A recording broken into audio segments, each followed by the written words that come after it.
The courtroom fell silent as Walter Grimshaw rose to his feet, his face twisted with rage. I will not sit here and be accused of murder by some fat woman who married her way into money she did not earn. The gasp that followed echoed through the Texas courthouse. But Beatrice Ashford Brennan did not flinch. She had faced worse than insults. She had faced death deception in the kind of cruelty that broke most people. And she was about to prove that the mail-order bride nobody wanted was exactly the woman this corrupt rancher should have feared. But this story begins 3 months earlier on a dusty train platform where a different kind of betrayal was about to unfold. Before we dive into Beatrice's incredible journey from shame to triumph, do me a favor, hit that like button if you love stories about underdogs who refuse to stay down. Subscribe so you never miss tales of courage in the Old West. And drop a comment telling me where in the world you're watching from. I love knowing this story is reaching people across the globe. Now let me take you back to the autumn of 1878 when everything changed for a woman named Beatrice May Ashford. The autumn wind carried dust and lies across the Texas plains in equal measure. Elijah Brennan stood on the wooden platform of Redemption Creek's rail station, one hand resting on the weathered post that marked the end of civilization and the beginning of something wilder. His other hand held a photograph that had traveled 1,500 miles from Philadelphia, wrapped in promises that now felt as fragile as the paper they were printed on. The image showed a slender woman in profile, her features obscured by shadow and the poor quality of the print. Delicate hands folded primly in her lap. A face turned just enough to suggest modesty mystery. The kind of photograph a lonely man might study by lamplight, imagining conversations that would never happen, building dreams on foundations of mist. Eli had studied this photograph exactly once. That was enough for a man who had learned not to want things. The telegram from the Philadelphia mail-order bride agency had arrived 3 months prior, delivered by old Hank, who ran the post office with the same careful attention he gave to everything in his 72 years of life. The message was brief and businesslike. They had found a match. Miss Beatrice May Ashford, 25 years of age, skilled in cooking and household management, seeking honest employment in the security of marriage. The cost would be $150 to the agency plus $50 for rail fare. Eli had paid without hesitation, though the sum represented 4 months of wages as foreman of the Thornton Cattle Company. Samuel Thornton, the old man who owned the ranch and treated Eli more like a son than an employee, had been the one to suggest this arrangement in the first place. A ranch needs a woman's touch, Samuel had said over whiskey one night, and you need more than memories to keep you warm. That was 3 years after Margaret died. 3 years after the fever took his wife and daughter both in the space of a week, leaving Eli with a house full of silence and a heart that had forgotten how to beat properly. Margaret, who had sung while she cooked and laughed at his terrible jokes and made him believe he deserved good things. Lily, barely 4 years old, with her mother's eyes and her father's stubborn chin, who wanted to be a cowboy when she grew up and refused to wear dresses except to church. The fever had come through Redemption Creek like a biblical plague. 12 people died that winter. Eli had been away tracking rustlers with his Texas Ranger unit. By the time he rode home, both of them were already in the ground.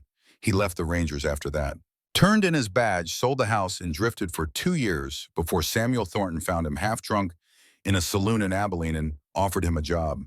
The old man had lost his own wife to childbirth 30 years prior and never remarried.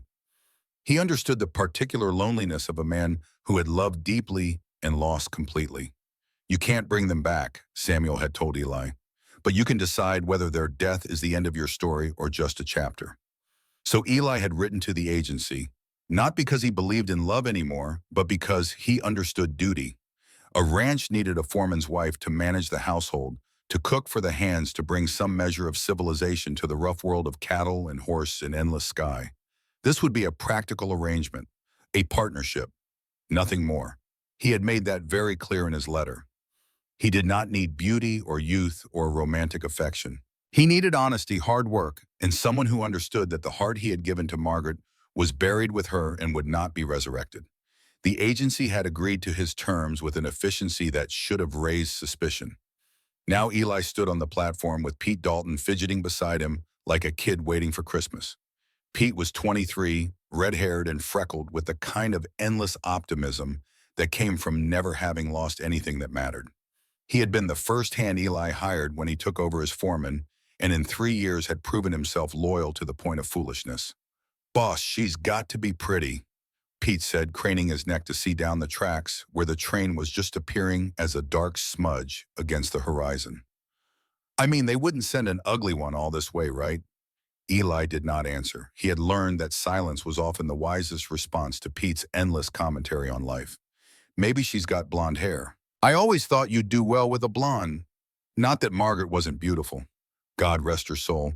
But I'm just saying, variety might be, Pete Eli said quietly. The younger man fell silent immediately. Eli had that effect on people. He was tall, just over 6 feet 2 inches, with shoulders built for hard work and a face that looked like it had been carved from the same granite that jutted from the Texas hills. A scar ran from his left cheekbone to his jaw, the legacy of a knife fight with a Comanche raider during his ranger days. His eyes were the color of slate, and they held the kind of stillness that made men nervous. He wore his best clothes today. A brown vest over a clean white shirt, dark trousers without patches, boots that Pete had polished to a shine despite Eli's protests. His Stetson was weathered but serviceable, pulled low over his brow, in the habitual manner of a man who had spent his life under the merciless Texas sun. The train announced itself with a whistle that cut through the afternoon heat like a woman's scream. Eli felt his jaw tighten. This was the moment where theory became reality, where the carefully constructed, practical arrangement would take on flesh and breath in the messy complications of another human being in his life. Old Hank had warned him at the post office just yesterday when Eli came to confirm the arrival time. That photograph looks old, son, real old. And the angle's funny. You can't even see her face proper. Eli had dismissed the concern. What did appearance matter? He was not looking for a wife to display at social functions or to fulfill some adolescent fantasy of romance. He needed a competent woman who could manage a household and earn her keep. The rest was irrelevant. But now, watching the train slow and hiss and finally shudder to a stop with a screech of metal on metal, he felt the first cold finger of doubt trace down his spine. Passengers began to disembark. A cattle buyer Eli recognized from previous trips to San Antonio. 2 cowboys heading west to find work on the big ranches near El Paso. A salesman with a case full of patent medicines and a smile full of lies. An elderly couple, the woman clutching her husband's arm as they navigated the steep steps down to the platform. No slender young woman with delicate hands and a modest demeanor. Eli scanned the windows of the passenger cars looking for any sign of movement. Perhaps she was gathering her belongings. Perhaps she was nervous and waiting for the platform to clear. Perhaps. The last passenger appeared in the doorway of the third car. Eli's breath stopped in his chest. She was not slender, she was not delicate. The woman who stood in the doorway of the train car, clutching a battered carpet bag in both hands, was broad and heavy, her considerable weight evident even beneath the loose blue dress that someone had clearly tailored to hide rather than flatter. She was perhaps 5.5 feet tall, but she seemed smaller because of the way she hunched her shoulders forward, as if trying to fold in on herself and disappear. Her face was round and pale, framed by brown hair pulled back so tightly it must have hurt. Her eyes were cast down, fixed on the steps she would need to navigate. Even from 20 feet away, Eli could see her hands trembling. She took one step down, then another, moving with the careful deliberation of someone who had learned that drawing attention meant inviting cruelty. A couple standing near Eli whispered something. The woman giggled. The man smirked. Pete's mouth had fallen open. He glanced at Eli, then at the photograph still clutched in Eli's hand, then back at the woman descending from the train. Boss, that can't be. Eli said nothing. His mind was working through the mathematics of deception. The photograph had shown a different woman entirely. This was fraud, pure and simple. The agency had taken his money and sent him someone they knew he would never have accepted based on an honest representation. The woman reached the platform and stood there isolated in a circle of stares and whispered comments. Her carpet bag looked like it weighed more than she could comfortably carry, but she held it with both hands against her chest like a shield. She was looking around now, searching, and when her eyes found Eli's, he saw the exact moment she recognized him from the description she must have been given. Tall man, brown vest, scar on his face. She walked toward him with the gait of someone approaching an execution. Every eye on the platform followed her. Eli could hear the whispers multiplying like locusts. That's Brennan's mail-order bride. Good Lord, look at the size of her. Poor bastard. He must not have known. The woman stopped 3 feet from Eli. Up close, he could see that her eyes were green, though red-rimmed from what must have been recent crying. There were dark circles beneath them, a bruise on her collarbone just visible above the neckline of her dress. Her lips were pressed together so tightly they had gone white. "Mr. Brennan?" Her voice was barely above a whisper. Eli looked at the photograph in his hand, then at her. His silence stretched long enough that Pete shifted uncomfortably beside him. "You are Beatrice Ashford." "Yes, sir." The words came out strangled. "I am so sorry. The photograph they sent it was not, they did not use my picture. The agency said." Her voice broke. She closed her eyes and Eli saw tears begin to leak from beneath her lashes. "They said you would not want me if you saw the truth. So they used someone else's photograph. I did not know until they showed me the advertisement they sent.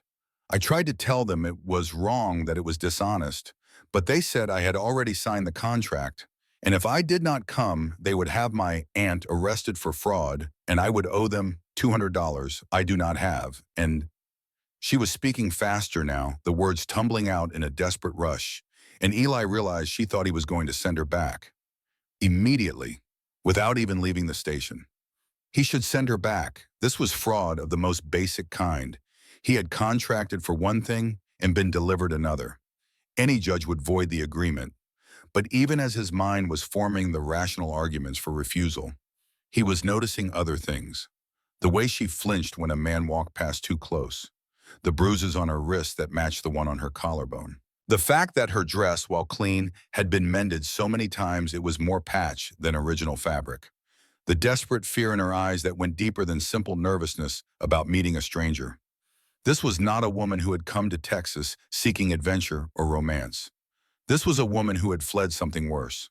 Old Hank materialized at Eli's elbow, as if summoned by the weight of the moment. The old postmaster had a gift for appearing exactly when needed and nowhere to be found when he was not.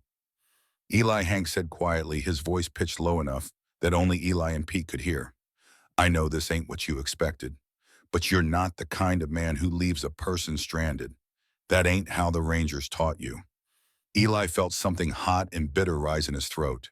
The Rangers had also taught him not to be a fool, not to accept obvious fraud, not to let sentiment override good sense. Beatrice was crying openly now, tears streaming down her face as she clutched her carpetbag and waited for the judgment she clearly believed was inevitable. The crowd on the platform had grown silent, watching this small drama unfold with the same morbid fascination people brought to public hangings. Eli looked at Pete. The young man's face had gone from shock to something softer. Pity, maybe. Or the kind of instinctive protectiveness that good men felt toward creatures weaker than themselves. Then Eli looked back at Beatrice. Really looked at her, past the obvious deception, past his own anger at being manipulated. He saw a woman who was 25 years old and looked 40. A woman whose posture screamed abuse survivor. A woman who had clearly not eaten a full meal in months despite her size because her skin had the grayish pallor of malnutrition and her hands shook with a tremor that spoke of nerve damage or chronic stress or both. He thought about Margaret, about how she had been beautiful. Yes, but what had made him love her was the kindness in her eyes and the way she stood up for people who could not stand up for themselves. He thought about the promise he had made to her in the days before she died, when the fever had her mind wandering, and she kept asking him to promise he would not stop living, would not let grief consume him. "Promise me you will help people, Elijah. Promise me you will not become hard." He had promised, and he had broken that promise every day for 3 years, building walls around his heart and calling it strength. Beatrice was still crying, still waiting. Eli made his decision. "Stand up straight." The command came out harsher than he intended. Beatrice flinched, but she straightened her spine and lifted her chin, even as tears continued to roll down her face. "I do not like people who kneel," Eli continued, his voice flat and cold. "And I do not like lies. But I understand the difference between your dishonesty and the agency's dishonesty. You will come to the ranch. You will work as a housekeeper. You will cook and clean and earn your keep. There will be no marriage. Not now. Maybe not ever. If you work hard and prove yourself useful, I will pay you wages and you can save enough to build a life elsewhere. If you cannot do the work, I will find a way to send you back east with enough money for a fresh start. Do you understand?" Beatrice nodded, unable to speak. I need to hear you say it. Yes, sir. Her voice was hoarse. I understand. I will work. I will not disappoint you. The crowd on the platform began to disperse, sensing the show was over. Eli picked up Beatrice's carpet bag, which weighed almost nothing, and started walking toward the wagon he had left at the edge of town. Pete fell into step beside him, and after a moment's hesitation, Beatrice followed. They walked in silence through Redemption Creek's main street. The town was small, barely 300 people, but it had everything a frontier community needed. A general store, a saloon called the Silver Dollar, a church with a steeple that needed paint, a sheriff's office where Buck Morrison kept the peace with a combination of common sense and a fast draw, a scattering of houses and shops all built from the same weathered wood that turned silver gray under the relentless sun. People stared. Of course they stared. News traveled faster than wildfire in small towns, and by tomorrow morning, everyone within 50 miles would know that Eli Brennan's mail-order bride was not what he had ordered. Let them stare, Eli thought grimly. He had survived worse than gossip. The wagon waited where he had left it, hitched to two patient draft horses that barely flicked their ears when the humans approached. Eli helped Beatrice up to the bench seat with the same impersonal efficiency he would have used for a sack of grain, then climbed up beside her. Pete swung into the back, settling among the bags of flour and sugar and coffee they had purchased earlier that morning. The ride to Thornton Ranch took 45 minutes. Beatrice did not speak. She sat with her hands folded in her lap, her spine rigid, her eyes fixed on some point in the distance. Eli could feel the tension radiating from her like heat from a stove. Halfway home, Pete broke the silence with his usual inability to let quiet be quiet. Miss Ashford, how was your journey? Must have been quite an adventure coming all the way from Philadelphia. Beatrice's voice was barely audible over the rattle of the wagon wheels. It was long, sir, very long. You ever been to Texas before? No, sir. Well, you're going to love it here. The ranch is beautiful. Mr. Thornton, he's the owner. He's a real gentleman. And Miss Beatrice, the hands are good men. They might be rough around the edges, but they'll treat you respectful. Boss won't allow otherwise. Eli shot Pete a look that could have frozen whiskey, but the young man just smiled back unrepentant. The ranch appeared on the horizon as the sun began its descent toward evening. 5,000 acres of rolling grassland studded with mesquite and live oak cut through by a creek that never ran dry, even in the worst droughts. The main house sat on a low rise, 2 stories of solid timber, with a wide porch that wrapped around 3 sides. The bunkhouse stood 50 yards to the east, alongside the barn and stables, and the various outbuildings that made up the working heart of the operation. Cattle dotted the landscape like dark punctuation marks. Eli could see 2 of the hands riding fence line in the distance, too far away to identify, but close enough that he knew everything was running as it should. This was home, or as close to home as anywhere had been since Margaret died. As they approached the main house, the front door opened, and Samuel Thornton emerged onto the porch. He was 65 years old, but looked older. His face creased by sun and time, his hair gone completely white. He walked with a slight limp from an old riding accident, but his mind was sharp as ever, and his eyes missed nothing. Those eyes took in Beatrice in a single glance. Eli saw understanding flicker across the old man's face, followed by something that might have been sympathy or might have been amusement.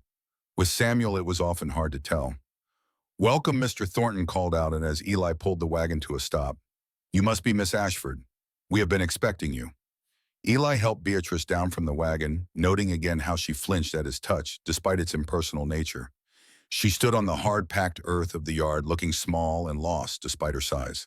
Samuel descended the porch steps with the careful dignity of a man who refused to acknowledge his own limitations. He extended his hand to Beatrice. "I am Samuel Thornton. This is my ranch, though Elijah here runs it better than I ever did. I want you to know that you are welcome in this house, Miss Ashford. We have not had a woman's presence here for many years, and I believe we are all the poorer for it." Beatrice took his hand hesitantly. "Thank you, sir. I will try to be useful. I have no doubt you will." Samuel's voice was warm, genuinely kind. "Now let me introduce you to the rest of the family." He gestured toward the bunkhouse where several men were emerging, drawn by curiosity and the prospect of meeting the new arrival. "That tall fellow with the ridiculous mustache is Miguel Reyes. He has been with me for 15 years and is the finest cook in 3 counties, though do not tell him I said so, or he will demand a raise. Miguel, a lean man in his early 40s with dark eyes and a weathered face, tipped his hat to Beatrice. Welcome, señorita. I am happy to share my kitchen with someone who actually knows what they are doing. The young man beside him is Jake Harris. He is talented with horses and terrible with manners, but we keep him anyway. Jake was perhaps 28 with the kind of handsome features that probably made saloon girls bat their eyes, but his expression as he looked at Beatrice was cold.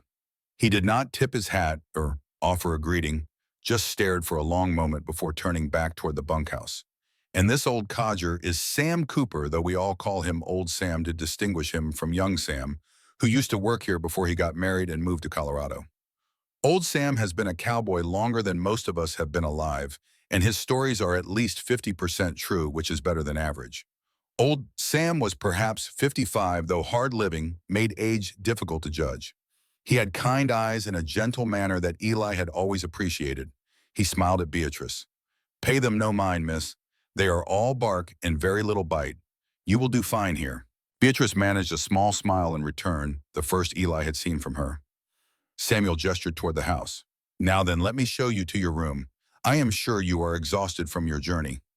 Elijah, why do not you see to the horses? We will get Miss Ashford settled.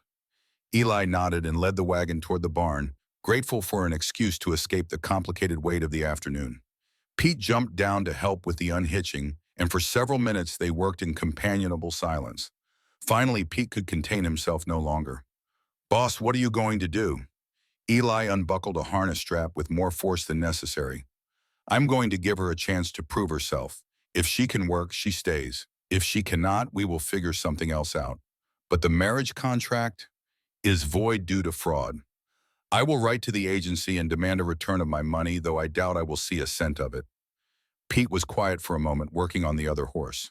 Then carefully he said, She seems scared, boss. Real scared. Eli had noticed that too. The flinching, the way she had huddled into herself on the wagon ride. The bruises. What happened to her in Philadelphia is not my concern, Eli said, though. Even as he spoke the words, he knew they were a lie. It was already his concern. The moment he had allowed her to stay, he had made it his concern. They finished with the horses and stored the tack. By the time they walked back to the main house, the sun had nearly set and lamplight glowed warm from the windows. Samuel met them on the porch. She is upstairs resting, the old man said quietly. Elijah, might I have a word? They walked a short distance from the house, far enough that their voices would not carry. Samuel pulled a pipe from his pocket and took his time lighting it, a sure sign he was choosing his words carefully. You handled that well, boy. I was deceived, Eli said flatly. You were. And you could have left her at the station with every legal and moral right to do so, but you did not. Samuel puffed on his pipe.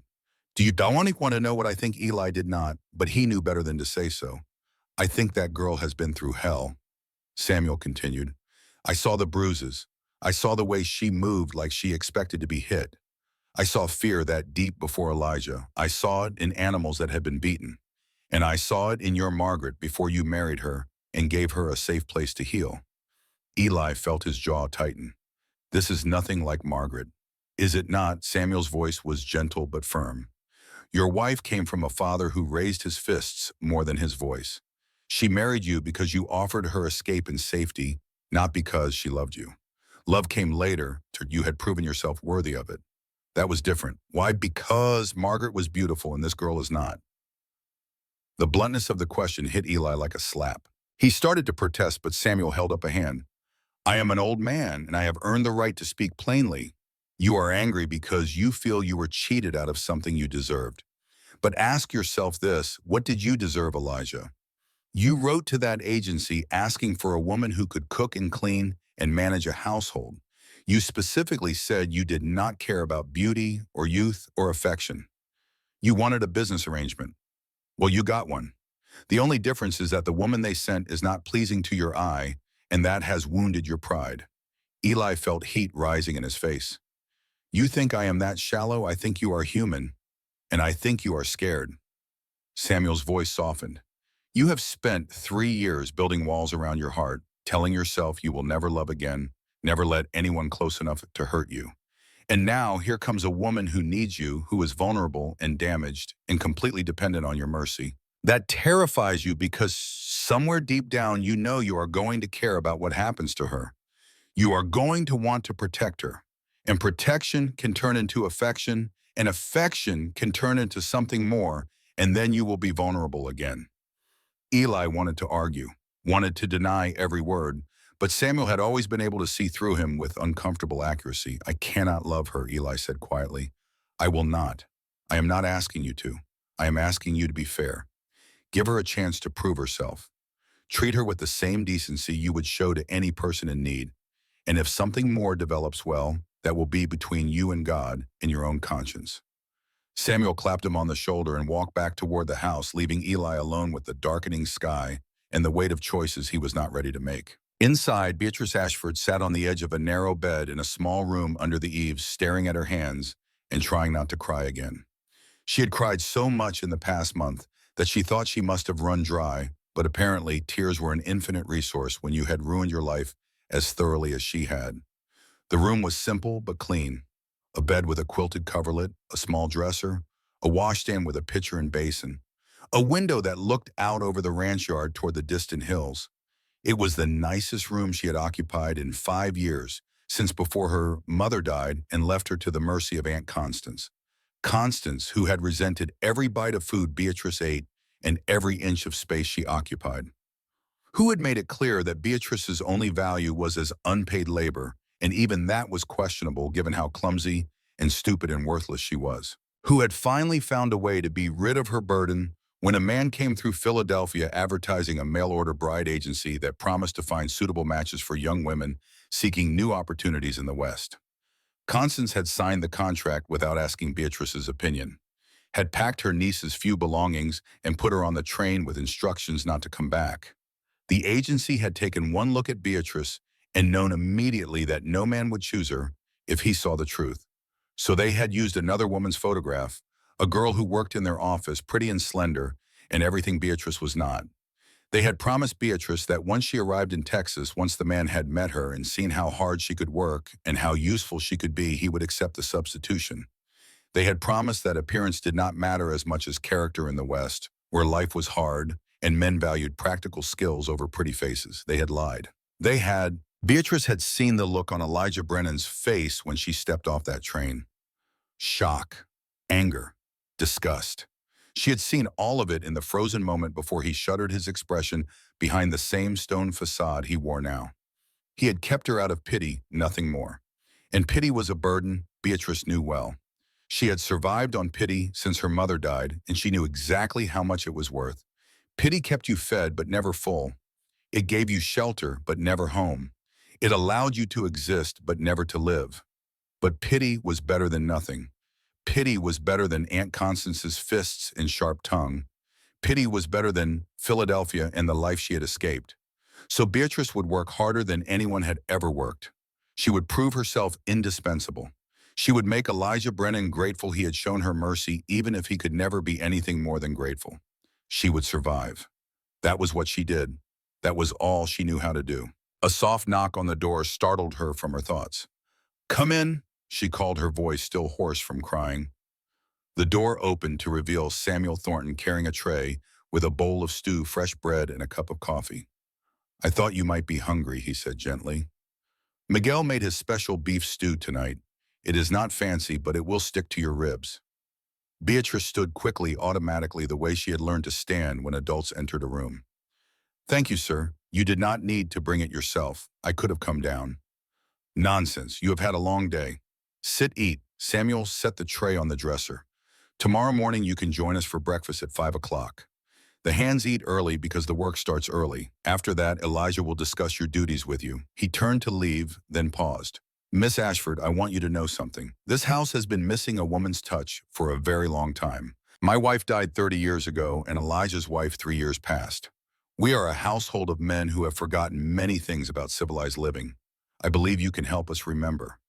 I believe you can make this a home again, if you choose to." Beatrice felt tears threatening once more. "Why are you being kind to me?" Samuel smiled, and it transformed his weathered face into something almost young. "Because kindness costs nothing and returns everything. And because I am an old man who has made his share of mistakes and I would like to balance the ledger a bit before I meet my maker. He left, closing the door softly behind him. Beatrice sat down and pulled the tray into her lap. The stew was rich and savory, full of tender beef and vegetables she could not identify, but that tasted like comfort. She ate slowly, making it last, and for the first time in weeks, felt the tight knot of fear in her chest loosen slightly. Maybe this could work. Maybe she could build something here. Maybe she could become more than just the fat girl nobody wanted. Morning came with the rooster's crow at 4:30, and Beatrice woke disoriented until memory crashed back like cold water. Texas, the ranch, Elijah Brennan's anger and disappointment. She dressed quickly in the same blue dress she had worn yesterday because it was the only dress she owned that was not actively falling apart. The kitchen was already warm when she descended the stairs, and she found Miguel Reyes working at the massive cast-iron stove that dominated one wall. He looked up at her approach and smiled. Ah, buenos dias. You are early. This is good. Come, I will show you how I organize the kitchen, and then you can help me with breakfast. Over the next hour, Beatrice learned the geography of the Thornton Ranch kitchen, where the flour and sugar were stored, how to work the temperamental stove that heated unevenly, which skillets were best for what purposes. Miguel was patient and thorough, and Beatrice has found herself relaxing in his presence. He did not stare at her body or make cutting remarks about her appearance. He treated her like a colleague, nothing more or less. We feed 10 men every morning, Miguel explained as they worked together to prepare biscuits and gravy. Mr. Thornton, Eli, Pete, Jake, Old Sam, and 5 other hands. They work hard, so they eat a lot. Your job, if you choose to accept it, will be to make sure they are well fed. In return, you will have a place to sleep, food to eat, and eventually some wages. Eli is fair about such things. Together, they produced a breakfast that would have fed 20 people in Philadelphia, but seemed about right for hungry cowboys. Biscuits golden and fluffy, sausage gravy thick with pepper and sage, scrambled eggs from the henhouse, bacon crispy enough to shatter, coffee strong enough to wake the dead. The hands filed in at 5 o'clock, exactly taking their places at the long table in the dining room. Eli sat at the head, Samuel to his right. Pete grabbed the seat closest to the kitchen, probably hoping for seconds. Jake took a spot at the far end, as far from Beatrice as he could manage. The other hands introduced themselves with varying degrees of friendliness. Young Tom, who was actually 45 but had gotten the nickname when old Sam arrived. Rusty, who had red hair to match Pete's but none of his charm. Charlie, taciturn and weathered. And 2 brothers, Frank and George, who looked so alike, Beatrice knew she would struggle to tell them apart. The men ate with the single-minded focus of people who had learned not to waste time on conversation when food was in front of them. Beatrice watched anxiously from the kitchen doorway, trying to gauge their reactions. Pete was the first to speak. Miss B, these are the best biscuits I have had since my mama died. You are a miracle worker. Several of the other hands grunted agreement through mouthfuls of food. Even Jake, despite his obvious hostility, cleaned his plate and reached for seconds. Only Eli remained silent. He ate methodically, his face revealing nothing. Beatrice found herself watching him, trying to read some sign of approval or disappointment in his features. But he might as well have been carved from stone for all the emotion he showed. When the meal was finished and the hands had filed out to begin their day, Eli remained seated. Beatrice began clearing plates, acutely aware of his eyes following her movements. Finally, he spoke. You will manage the household. Cooking, cleaning laundry, mending. Miguel will help you learn the routines. You will work from 5 in the morning until the evening meal is finished and cleaned up.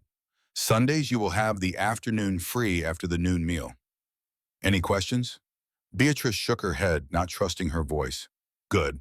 Eli stood towering over her despite the fact that she was not particularly short. One more thing. If you need anything, tools or supplies, or help with heavy lifting, you ask. You do not injure yourself trying to prove you can do everything alone. Injured workers are useless workers. Understand? Yes, sir. He left without another word. Beatrice released a breath she had not known she was holding. The first week passed in a blur of exhausting work. Beatrice woke before dawn to help Miguel with breakfast, then spent the morning cleaning the main house room by room. Afternoons were for laundry, which meant hauling water from the pump and heating it over the stove and scrubbing heavy work clothes on a washboard until her hands were raw. Evenings meant helping prepare supper, serving it, and cleaning up after. She fell into bed each night, so tired she could barely remove her shoes, but she did not complain. This was what she had promised. This was her value. If she could make herself indispensable through sheer hard work, maybe Elijah Brennan would forget how disappointed he had been when she stepped off that train. The hands were kind, for the most part. Pete talked to her constantly, filling the silences with stories about growing up in Arkansas and joining up with Eli 3 years ago and all the adventures they had shared. Miguel taught her to make tortillas and shared his mother's recipes for mole and pozole. Old Sam whittled her a wooden spoon and told her stories about the old days when Texas was still fighting for independence. Even Jake thawed slightly, though he never spoke to her directly. She caught him eating third helpings of her apple pie one evening and saw something that might have been grudging respect flicker across his face. But Eli remained distant. He spoke to her only when necessary and always in that same flat, emotionless tone. He did not criticize her work, but neither did he praise it. He was simply there, a tall, silent presence that filled every room he entered and seemed to suck all the air from Beatrice's lungs. She told herself she did not care about his approval. This was a business arrangement, nothing more. He had made that clear. But in the quiet moments before sleep, she found herself remembering the way he had looked at that photograph on the train platform, the way his face had changed when he saw her instead. And she wondered what it would be like to have a man look at her the way he must have looked at his first wife, with love instead of disappointment, with desire instead of resignation. It was a foolish thought, and she pushed it away as firmly as she knew how. On the 8th day, Beatrice was scrubbing the porch when she heard Ray's voices from the barn. She paused, listening. "I am telling you, boss, that mare is going to throw you if you try to break her today. Give her another week to settle." That was Pete's voice, urgent and worried. Eli's response was too quiet to hear, but a moment later she saw him emerge from the barn, leading a wild-eyed chestnut mare that looked like trouble given form. The horse danced and pulled against the lead rope, showing teeth and rolling eyes. Beatrice found herself walking toward them without conscious thought. By the time she reached the corral, Eli had the mare inside and was preparing to mount. The horse exploded the moment he settled into the saddle. She bucked and twisted and crashed sideways into the fence with a force that should have crushed Eli's leg. But somehow he stayed seated, moving with the animal's fury like he was part of it. For 30 seconds, it was poetry. Man and beast in perfect, terrible harmony.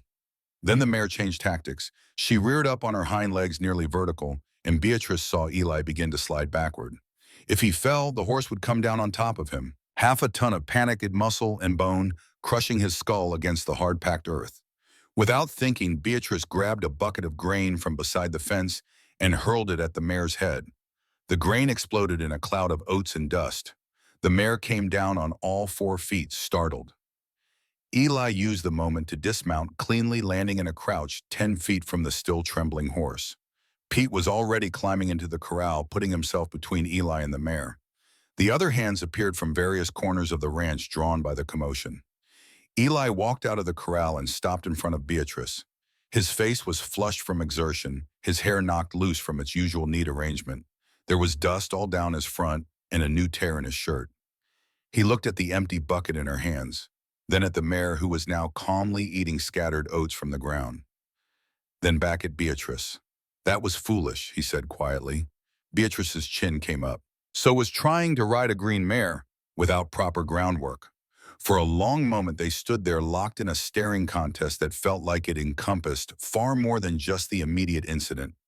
Beatrice expected anger, expected to be told to mind her own business and go back to the kitchen where she belonged. Instead, Eli's mouth twitched, just the smallest movement at the corner barely visible. But Beatrice had been watching him for over a week, and she knew his expressions as well as she knew the kitchen now. He was trying not to smile. "You are right," he said finally. "That was poor judgment on my part. Thank you for the intervention." He walked away toward the house, leaving Beatrice standing beside the corral with her heart hammering and the strange sense that something had just shifted between them. Pete appeared at her elbow, grinning. "Miss B, I have been trying to talk sense into that man for 3 years, and you just did it with 1 bucket of grain. I think you might be my hero." The next morning, Eli discovered his favorite hunting rifle was missing from the gun rack in the main house. He frowned, running through possibilities in his mind. It was a good Winchester reliable one he had carried during his ranger days. Pete, he called as the young cowboy passed by the porch. You seen my rifle, the one with the carved stock? Pete shook his head. Not for a couple weeks, boss. You check with Jake. Sometimes he borrows things without asking. Eli made a mental note to ask around. Ranch hands borrowing equipment was common enough, though. A rifle was more personal than most tools. He would need to mention it to Sheriff Morrison next time he was in town, get it on record just in case. If only he had known then how important that documentation would become. That evening after supper was cleaned up and the hands had retreated to the bunkhouse, Beatrice found herself sitting on the porch watching the sun set over the distant hills. This was becoming her favorite time of day, these stolen minutes between finishing her work and dragging herself up to bed. The screen door opened behind her, and she knew without looking that it was Eli. She had learned the sound of his footsteps, the particular way he moved through space. He sat down on the top step beside her, leaving a careful distance between them. For several minutes, they simply sat in companionable silence, watching the sky turn from gold to orange to deep purple. May I ask you something? Eli's voice was quiet, almost tentative. Beatrice nodded. The bruises on your wrists, who gave them to you? She should have known he had noticed. He noticed everything. My aunt, she said simply. She did not approve of me, of anything about me, because of your appearance, among other things. Eli was quiet again, processing this. Then carefully he asked, did she send you here to be rid of you? Yes. And the agency knew they were deceiving me. Yes, but you did not. Beatrice felt tears burning at the back of her eyes, but she refused to let them fall. I did not know until the day I left. They showed me the advertisement they had sent with someone else's photograph. I tried to refuse.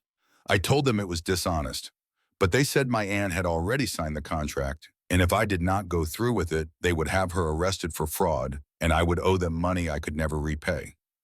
So you had no choice. I always had a choice, Mr. Brennan. I chose survival over honesty. That is not something I am proud of. Eli looked at her, then really looked at her, and Beatrice saw something in his eyes that she had not seen before. Not pity, not disgust, something closer to understanding. I misjudged you, he said quietly. When I saw you step off that train, I thought only about what I had been denied. I did not think about what you might have been running from. That was unfair of me. Beatrice's throat felt tight. You have been more than fair, Mr. Brennan. You gave me a chance when you had every right to send me away. Eli shook his head. A chance is the bare minimum of human decency. You deserve more than the bare minimum, Miss Ashford. He stood up and walked back into the house, leaving Beatrice alone. Alone with the dying light and the strange warm feeling that had taken root in her chest. The following morning, everything changed. 3 weeks had passed since Beatrice arrived at Thornton Ranch. 3 weeks of dawn to dusk work, of slowly earning the respect of the ranch hands, of careful conversations with Eli that felt like building a bridge across a canyon, one plank at a time. She had learned to navigate the rhythms of ranch life, had proven herself capable in ways she never imagined possible. But on this particular morning, everything was about to shift in a direction none of them could have anticipated. The morning Beatrice woke to find blood on her pillow started like any other. 4:30, the rooster announcing dawn with his usual arrogance. She dressed in the dark, braided her hair with fingers that had learned efficiency from necessity, and made her way down to the kitchen, where Miguel was already stoking the fire in the massive stove. Good morning, he greeted her with his customary warmth. Today, we make something special. Mr. Thornton's birthday is in 3 days, and I thought we might practice his favorite cake. Beatrice smiled as she tied on her apron. What kind does he prefer? Chocolate 3 layers with bourbon in the frosting.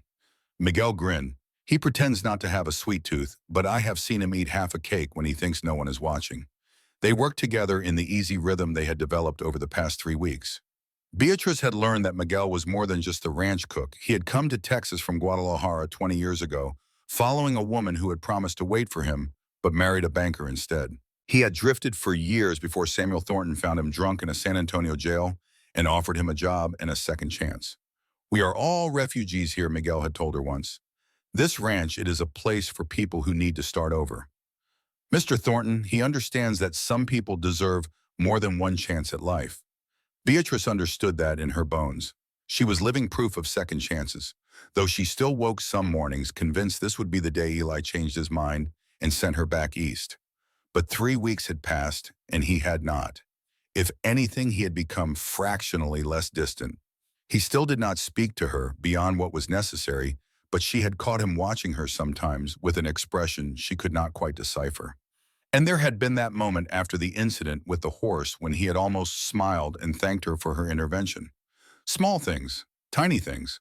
But to Beatrice, who had spent most of her life being invisible or worse, they felt monumental. Breakfast that morning was the usual organized chaos. 10 hungry men eating enough food to feed a small army. Beatrice moved between kitchen and dining room, refilling coffee cups and bringing fresh biscuits from the oven, and she no longer felt quite so terrified of making a mistake that would cost her everything. Pete, as always, provided running commentary. Miss B.A., I swear these eggs get better every day. What's your secret? No secret, just fresh eggs and butter. Well, it's magic far as I'm concerned. Jake, you got to admit these are better than Miguel's eggs. No offense, Miguel. From the kitchen came Miguel's cheerful response. None taken. I'm man enough to admit when I have been surpassed. Jake, sitting at his usual spot at the far end of the table, still avoided looking at her directly.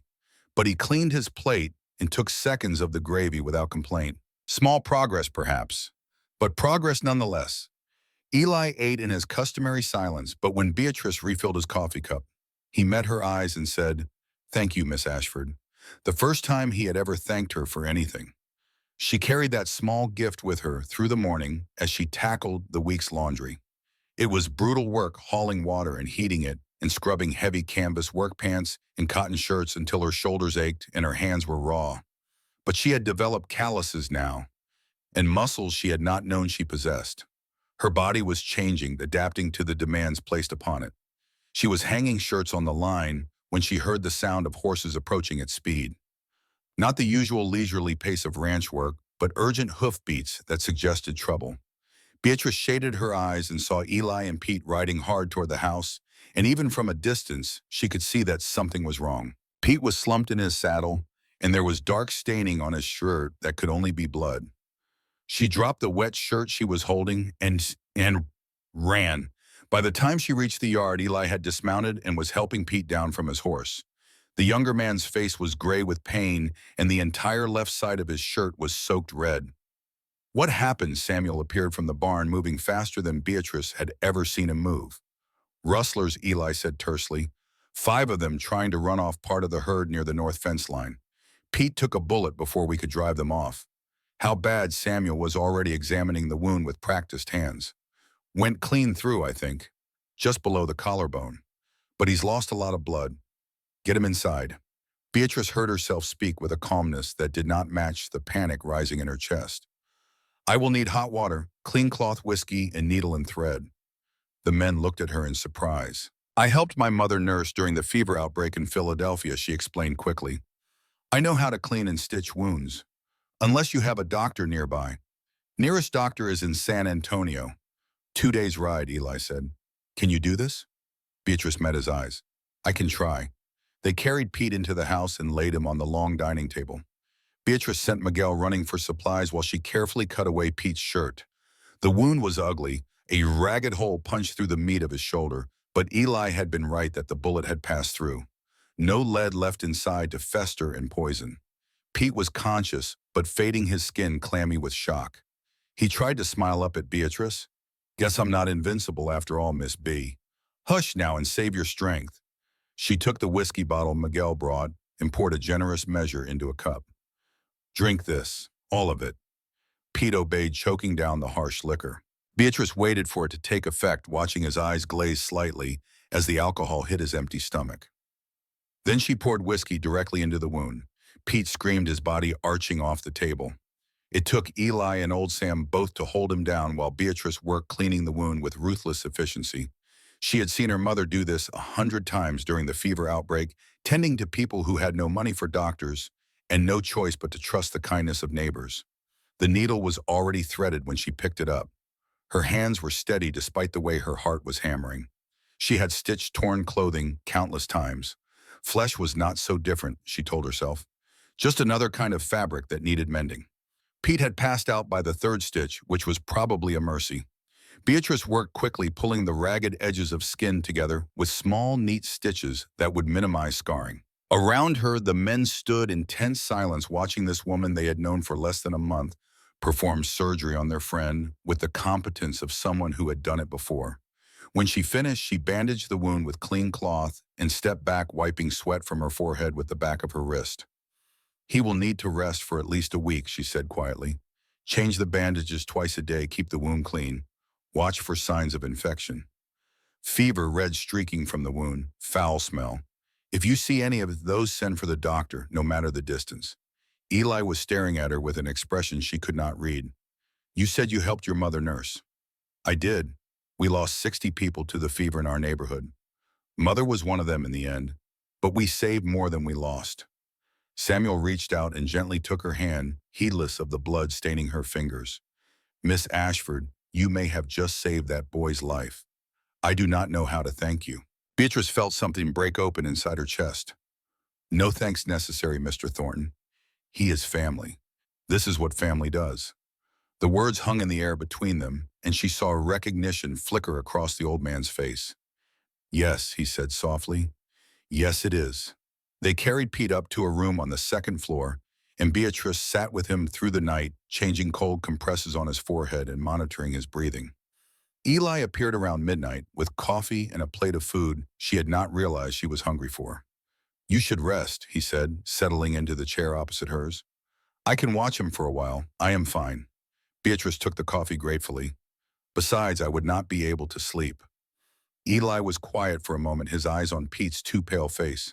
"I have seen men die from wounds less serious than this. Infection, blood loss, shock. Any of them can kill you just as dead as the bullet itself. Then we will have to make sure none of those things happen with them." Eli repeated the word like he was testing its weight. "You include yourself in that easily." Beatrice looked at him across the lamplight, this tall, quiet man who had shown her more kindness than he believed he was capable of.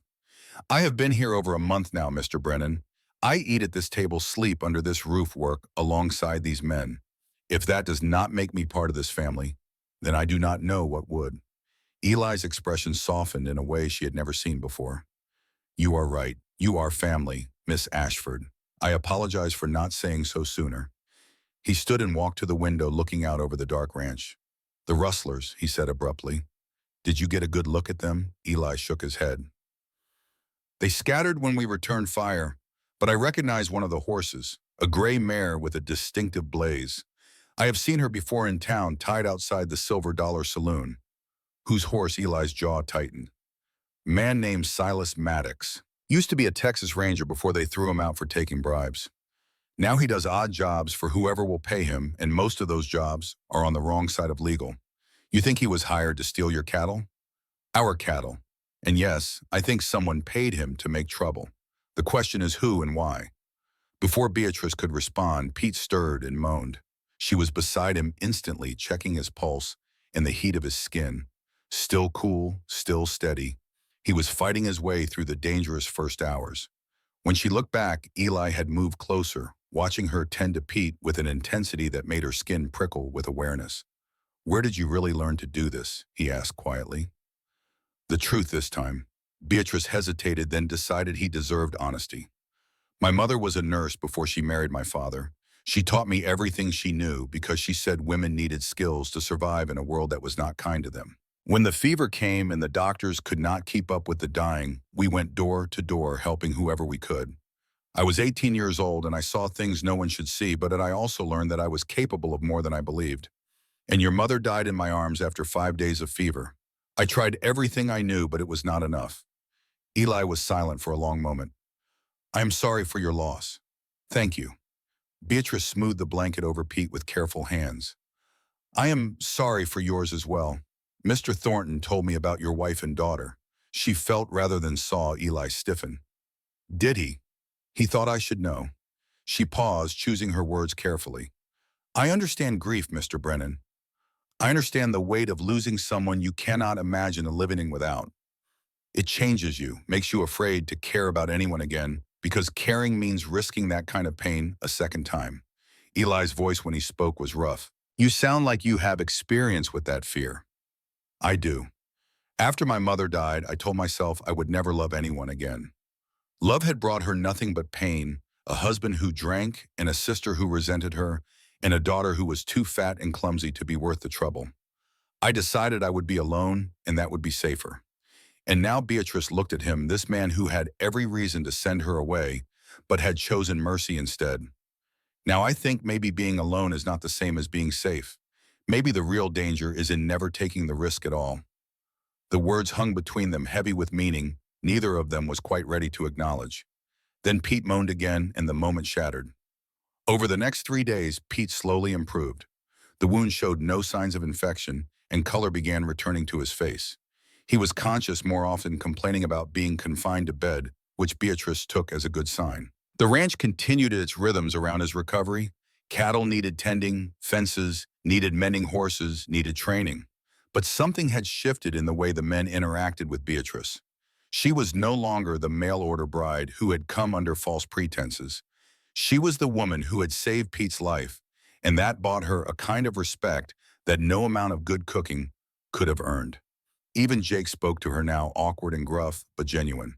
"You did good, Miss Ashford. Pete's like a brother to most of us. We're grateful." It was the first time Jake had addressed her directly since her arrival. His voice still carried a hint of reluctance, but his eyes had changed. The coldness was gone, replaced by something that looked almost like respect. And Eli. Eli had started seeking her out in small ways, joining her on the porch after supper to watch the sunset, asking her opinion about household matters, teaching her to ride it properly on a gentle mare named Daisy, his hand steadying her when she wobbled in the saddle. They did not speak of anything important during these interactions. The weather, the ranch, Pete's recovery. Surface topics that felt like a dance around something neither of them was willing to name. But Beatrice felt the shift happening anyway, in the way Eli looked at her now like she was someone worth seeing. In the careful distance he maintained, as if afraid of what might happen if that distance closed.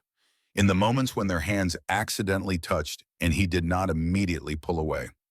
On the 4th day after the shooting, Samuel Thornton made an announcement at breakfast. "I will be traveling to San Antonio next week to meet with my banker and handle some legal business. I will be gone for 5 days. Elijah will be in charge of the ranch in my absence." The hands nodded acceptance. This was not unusual. Samuel made the trip several times a year. But then the old man turned to Beatrice. "Miss Ashford, I wonder if you might accompany Elijah into town today. We need supplies from the general store, and it would be helpful to have someone with knowledge of household needs to ensure we do not forget anything essential." Beatrice felt heat rise in her cheeks. "Of course, Mr. Thornton. I would be happy to help." Eli's expression revealed nothing, but she thought she saw the slightest tension in his jaw. "I am sure Miss Ashford has more important work here at the ranch." "Nonsense," Samuel said cheerfully. "Miguel can manage lunch, and the laundry will wait. Besides, it will do her good to see something beyond these 4 walls. She has been working herself half to death for a month without a single day's rest." There was no arguing with Samuel when he set his mind to something. An hour later, Beatrice found herself sitting beside Eli in the wagon as they headed toward Redemption Creek. She wore the same blue dress she had arrived in, carefully mended and cleaned, but still obviously worn. She was acutely aware of how she must look beside Eli, who sat tall and handsome in his work clothes, drawing eyes from every woman they passed. The ride into town took 40 minutes. They spent the first 20 in silence, and then Eli spoke. "I want to apologize." Beatrice looked at him in surprise. "For what?" "For that first day. When you arrived, I judged you based on appearance and felt cheated when you did not match the photograph. That was wrong of me. You had every right to feel deceived, Mr. Brennan. The agency lied to you, they did. But you did not, and I should have recognized the difference sooner." Beatrice did not know what to say to that, so she said nothing. Eli continued, his eyes fixed on the road ahead. "You asked me once if I could ever love someone other than Margaret. I told you I did not know. That was not entirely honest. Oh, the truth is, I am afraid. Afraid that if I allow myself to care for someone again, I will lose them the way I lost Margaret and Lily.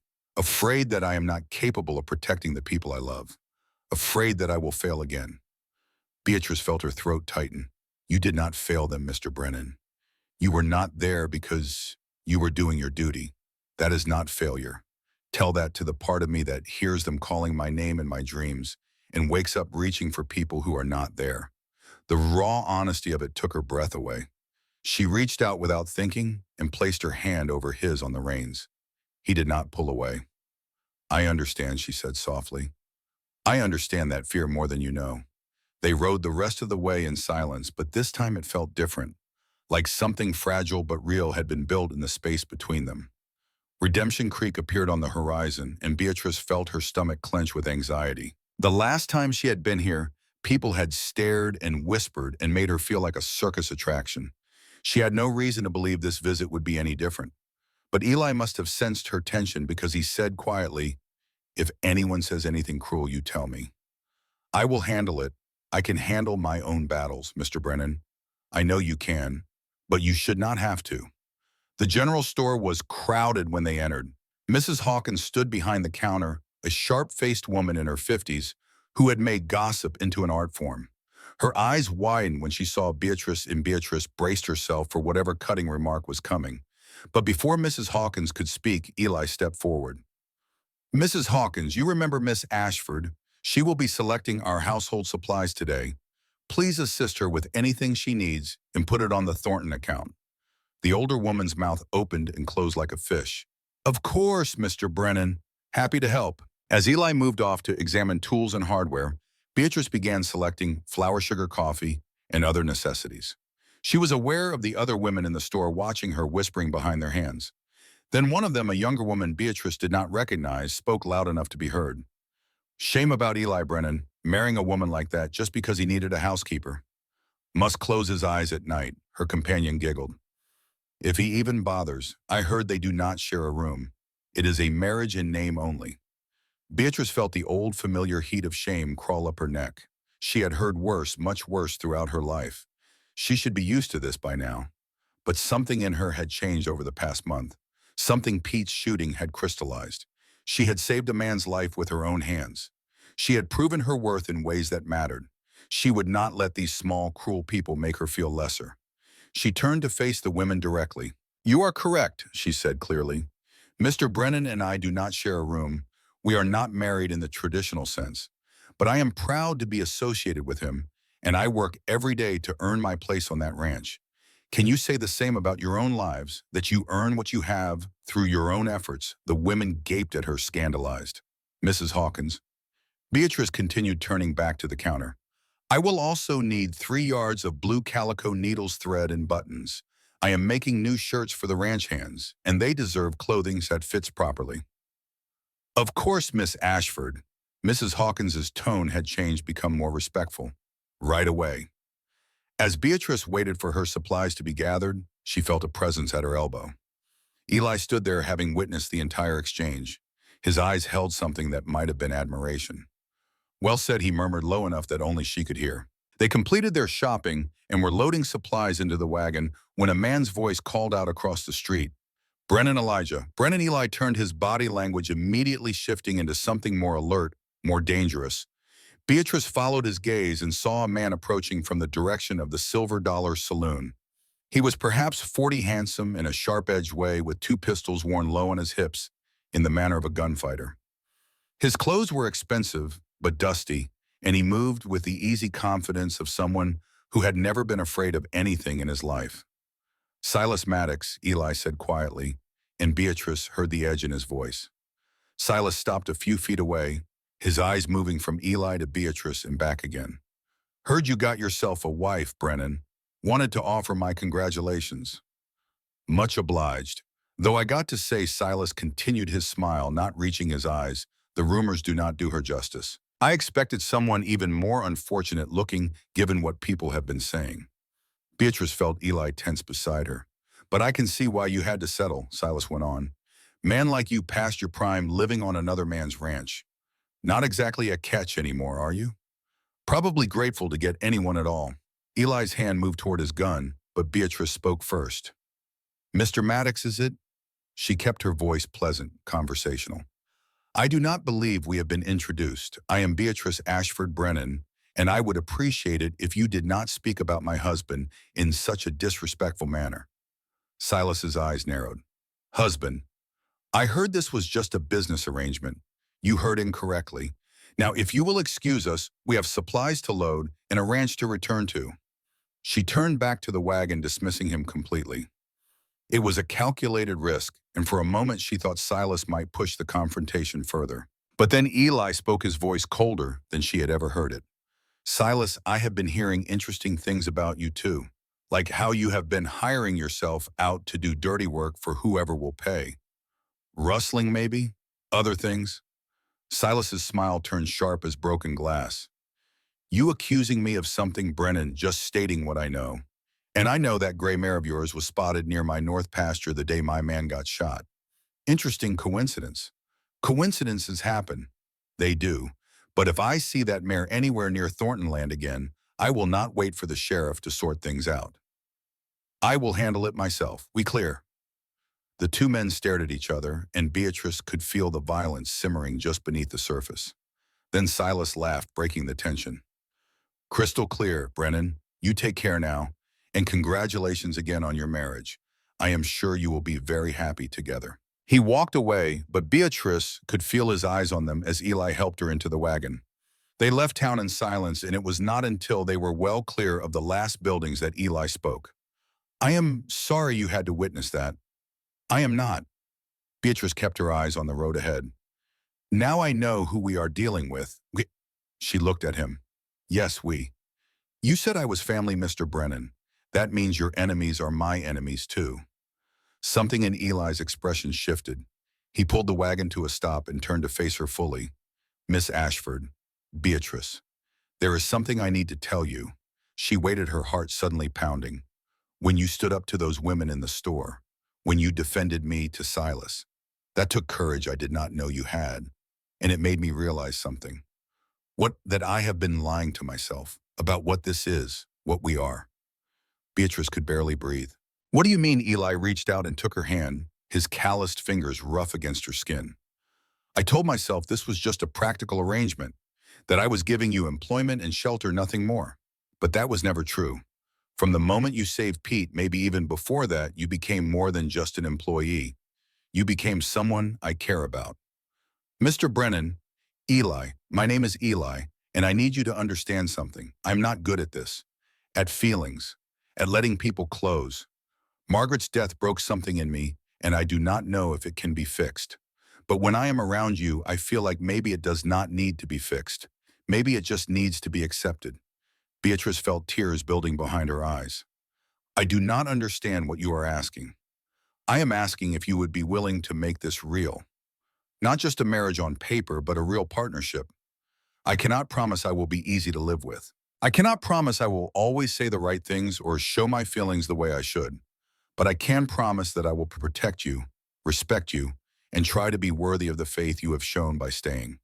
The words hung in the air between them, and Beatrice felt the weight of the moment pressing down on her shoulders. This was what she had dreamed of, in secret, what she had barely allowed herself to hope for. But fear rose up to meet that hope. What if I am not enough, she whispered. What if you wake up one day and regret choosing me? Eli's grip on her hand tightened. What if I already regret not choosing you sooner? He leaned forward slowly, giving her every chance to pull away. When she did not, he kissed her. It was nothing like the chaste kiss he had given her at their wedding ceremony. This was real and honest and full of all the things neither of them knew how to say. Beatrice felt herself melting into it, her hands coming up to grip his shirt, holding on like he was the only solid thing in a tilting world. When they finally broke apart, both of them were breathing hard. So Eli said, his voice rough, "Does that mean yes?" Beatrice laughed through her tears. Yes, yes, it means yes. They sat there in the stopped wagon for another long moment holding each other, and then Eli picked up the reins and they continued toward home. Neither of them noticed the rider watching from a distant ridge.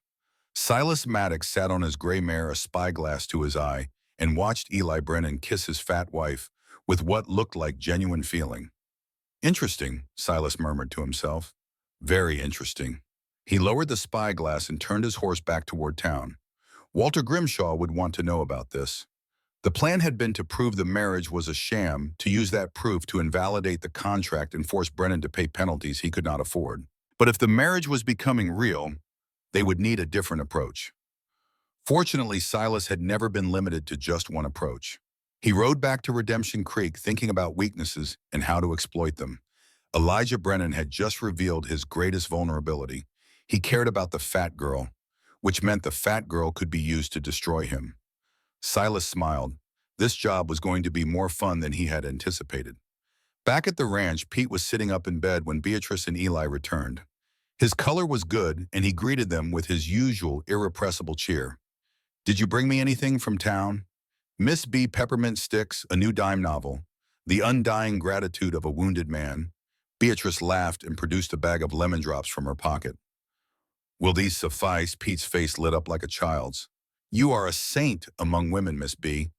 Boss, you better marry this one proper before someone else snatches her up."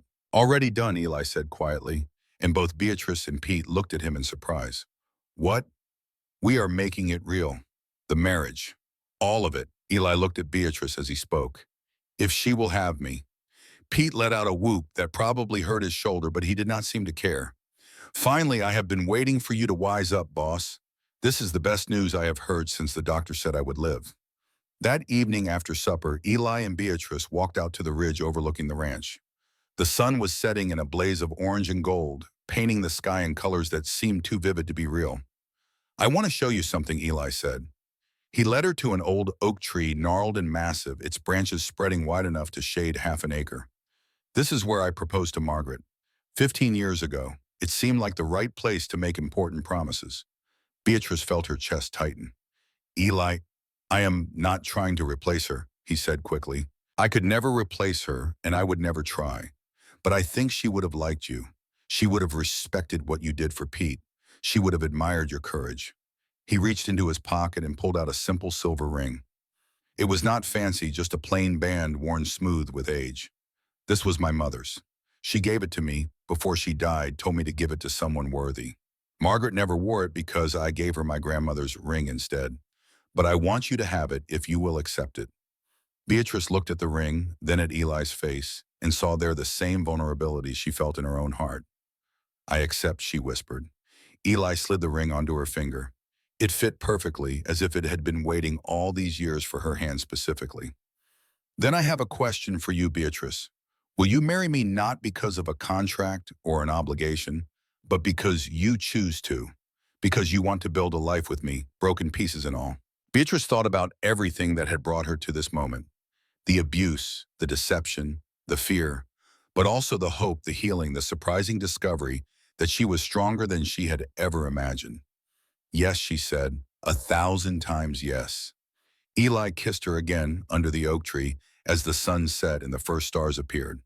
And for the first time in 3 years, he felt something that might have been peace.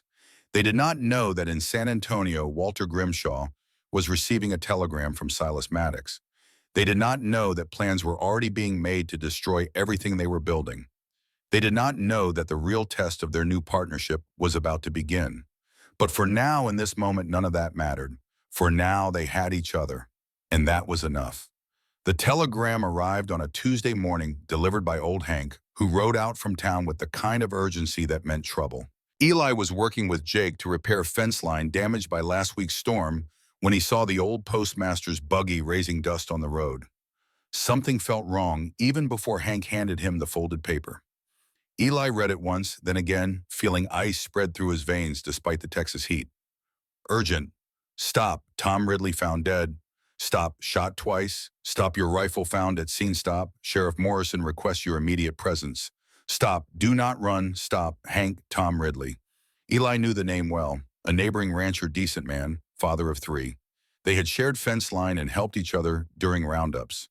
Last time Eli saw him was 2 weeks ago at the general store where they had discussed the upcoming cattle drive, and Tom had invited Eli to Sunday dinner. Now Tom was dead, and apparently Eli's rifle had been found near the body. "This is a setup," Eli said quietly, handing the telegram to Jake. "Grimshaw's doing." Jake read it and swore. "Boss, you cannot go into town. They will arrest you. If I run, I look guilty, and Grimshaw wins either way." Eli started walking back toward the ranch house. "No, I go in, I face this, and we prove it is a lie." Beatrice was in the kitchen when Eli entered, kneading dough for the evening's bread.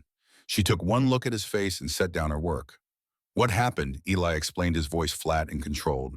By the time he finished, Beatrice's face had gone pale, but her eyes were steady. When do we leave? We do not leave. I leave. You stay here where it is safe. Beatrice wiped flour from her hands with deliberate care. Eli, we have been married, truly married, for exactly 4 days. Do you honestly think I am going to let you ride into town alone to face a murder charge? This is not your fight. Everything about you is my fight now. That is what marriage means. Eli wanted to argue, but Samuel appeared in the doorway, leaning heavily on his cane. The old man's face was grave. Beatrice is right. You do not face this alone. We all go. Show a united front. Let Grimshaw and Morrison both see that you have people who stand by you. An hour later, 6 of them rode toward Redemption Creek. Eli and Beatrice in the wagon, Samuel beside them. Pete, despite his barely healed shoulder, insisted on coming along with Jake and old Sam. Miguel stayed behind to manage the ranch and keep Pete's wound from reopening with too much activity. The town was buzzing when they arrived. People lined the streets whispering behind their hands. News of Tom Ridley's murder had spread like wildfire, and with it the news that Elijah Brennan was suspected. Sheriff Buck Morrison waited on the steps of his office, a solid man in his mid-40s with iron-gray hair and eyes that missed nothing. He had been a ranger alongside Eli years ago before the war, and they had mutual respect, even if they were not exactly friends. Eli, Buck said as they approached, "Appreciate you coming in voluntary-like. Tom Ridley was my friend, Buck. I did not kill him, I hope that is true. But I got evidence says otherwise, and I got a job to do." Morrison's voice was regretful but firm. "I need you to come inside, answer some questions." Eli dismounted and helped Beatrice down. She immediately moved to stand beside him, her hand finding his. The gesture was not lost on the watching crowd. Inside the sheriff's office, Morrison spread out the evidence. A rifle that Eli recognized as his own, gone missing from the ranch 3 weeks prior. He had assumed one of the hands had borrowed it and forgotten to return it. "Found this 20 feet from Tom's body," Morrison said. "Got your initials carved into the stock, EB. Kind of hard to explain that away." "Easy enough to explain if someone stole it," Eli said. "I reported that rifle missing to you 3 weeks ago. You have the report in your files." Morrison shuffled through papers and pulled out a form. "You did. But you did not mention it again. Did not seem too concerned about getting it back. Because I thought one of my men had it. It is a common enough occurrence on a working ranch. Convenient that it turns up at a murder scene, though. Convenient for whoever wants to frame me, yes." Morrison leaned back in his chair. "Eli, I known you a long time. Served with you. I do not want to believe you could do this. But I got witness says he saw you arguing with Tom 2 days before the murder. Heated argument about water rights." "That is a lie," Eli said flatly.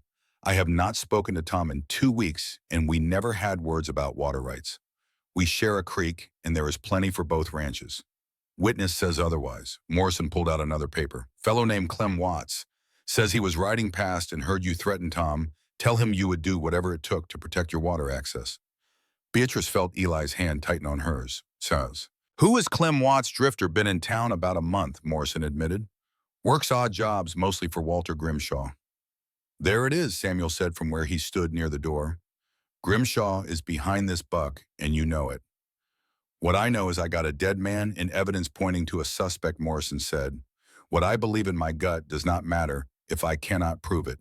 "So what happens now?" Beatrice asked, her voice steady despite the fear churning in her stomach. Morrison looked at her, and something in his expression softened. "Ma'am, I am sorry, but I have to hold Eli for trial. Judge Blackwood is circuit riding, be here in 3 days. Until then, Eli stays in jail." "No," Beatrice said. "Absolutely not. It is not up for debate, Mrs. Brennan." Buck's voice was gentle but firm. "Your husband is accused of murder. The law says he has to be held until trial." Eli squeezed Beatrice's hand. "It is all right. I will be fine. You go back to the ranch. Take care of things there. I am not leaving you, Beatrice." She looked up at him, and he saw determination in her eyes that matched the set of her jaw. "I am not leaving you," she repeated. "If you are staying in this jail, then I am staying in this town. I will find a room at the boarding house, and I will be here every day until this farce of a trial is over and you are free." Morrison cleared his throat. Ma'am, that might not be why. Grimshaw's got people in this town. Could be dangerous for you, then I suggest you do your job and keep me safe, Sheriff. Beatrice did not raise her voice, but there was steel in it. Because I am not abandoning my husband. Eli felt something fierce and warm bloom in his chest. In that moment, looking at this woman who had come to him under false pretenses and become the most real thing in his life, he knew beyond doubt that he loved her. Samuel stepped forward. I will stay as well. Pete Jake. Old Sam, you boys head back to the ranch and help Miguel keep things running. Check the perimeter watch for trouble. If Grimshaw is bold enough to frame Eli for murder, he might be bold enough to make a move on the ranch while we are distracted. The younger men left reluctantly, Pete swearing under his breath about injustice and false witnesses. Morrison led Eli to the single cell at the back of the office and locked the door with an audible click that seemed to echo in Beatrice's bones. I will bring you supper later, she told Eli through the bars, and I will find a way to prove you did not do this. Beatrice, do not do anything dangerous. She smiled at him, trying to project a confidence she did not entirely feel. I saved Pete's life with a needle and thread. I can handle a little investigation. But as she left the sheriff's office with Samuel, she had no idea where to even begin. How did you prove a negative? How did you demonstrate that someone had not done something when all the evidence suggested they had? The answer came from an unexpected source. Mrs. Hawkins from the general store was waiting outside, twisting her apron in her hands. Mrs. Brennan, might I have a word? Beatrice exchanged glances with Samuel, then nodded. Of course, the older woman pulled them into the alley beside the store, glancing around to make sure they were not overheard. I want to help, she said quietly. I know I have not been kind to you. I said terrible things, made assumptions I had no right to make.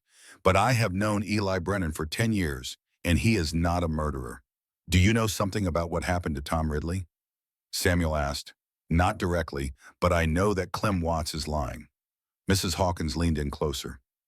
2 days ago, when he claims he saw Eli arguing with Tom, Eli was actually in my store. I remember because he bought extra ammunition and we got to talking about the rustling problem. He was there for near an hour from 3 until almost 4 in the afternoon.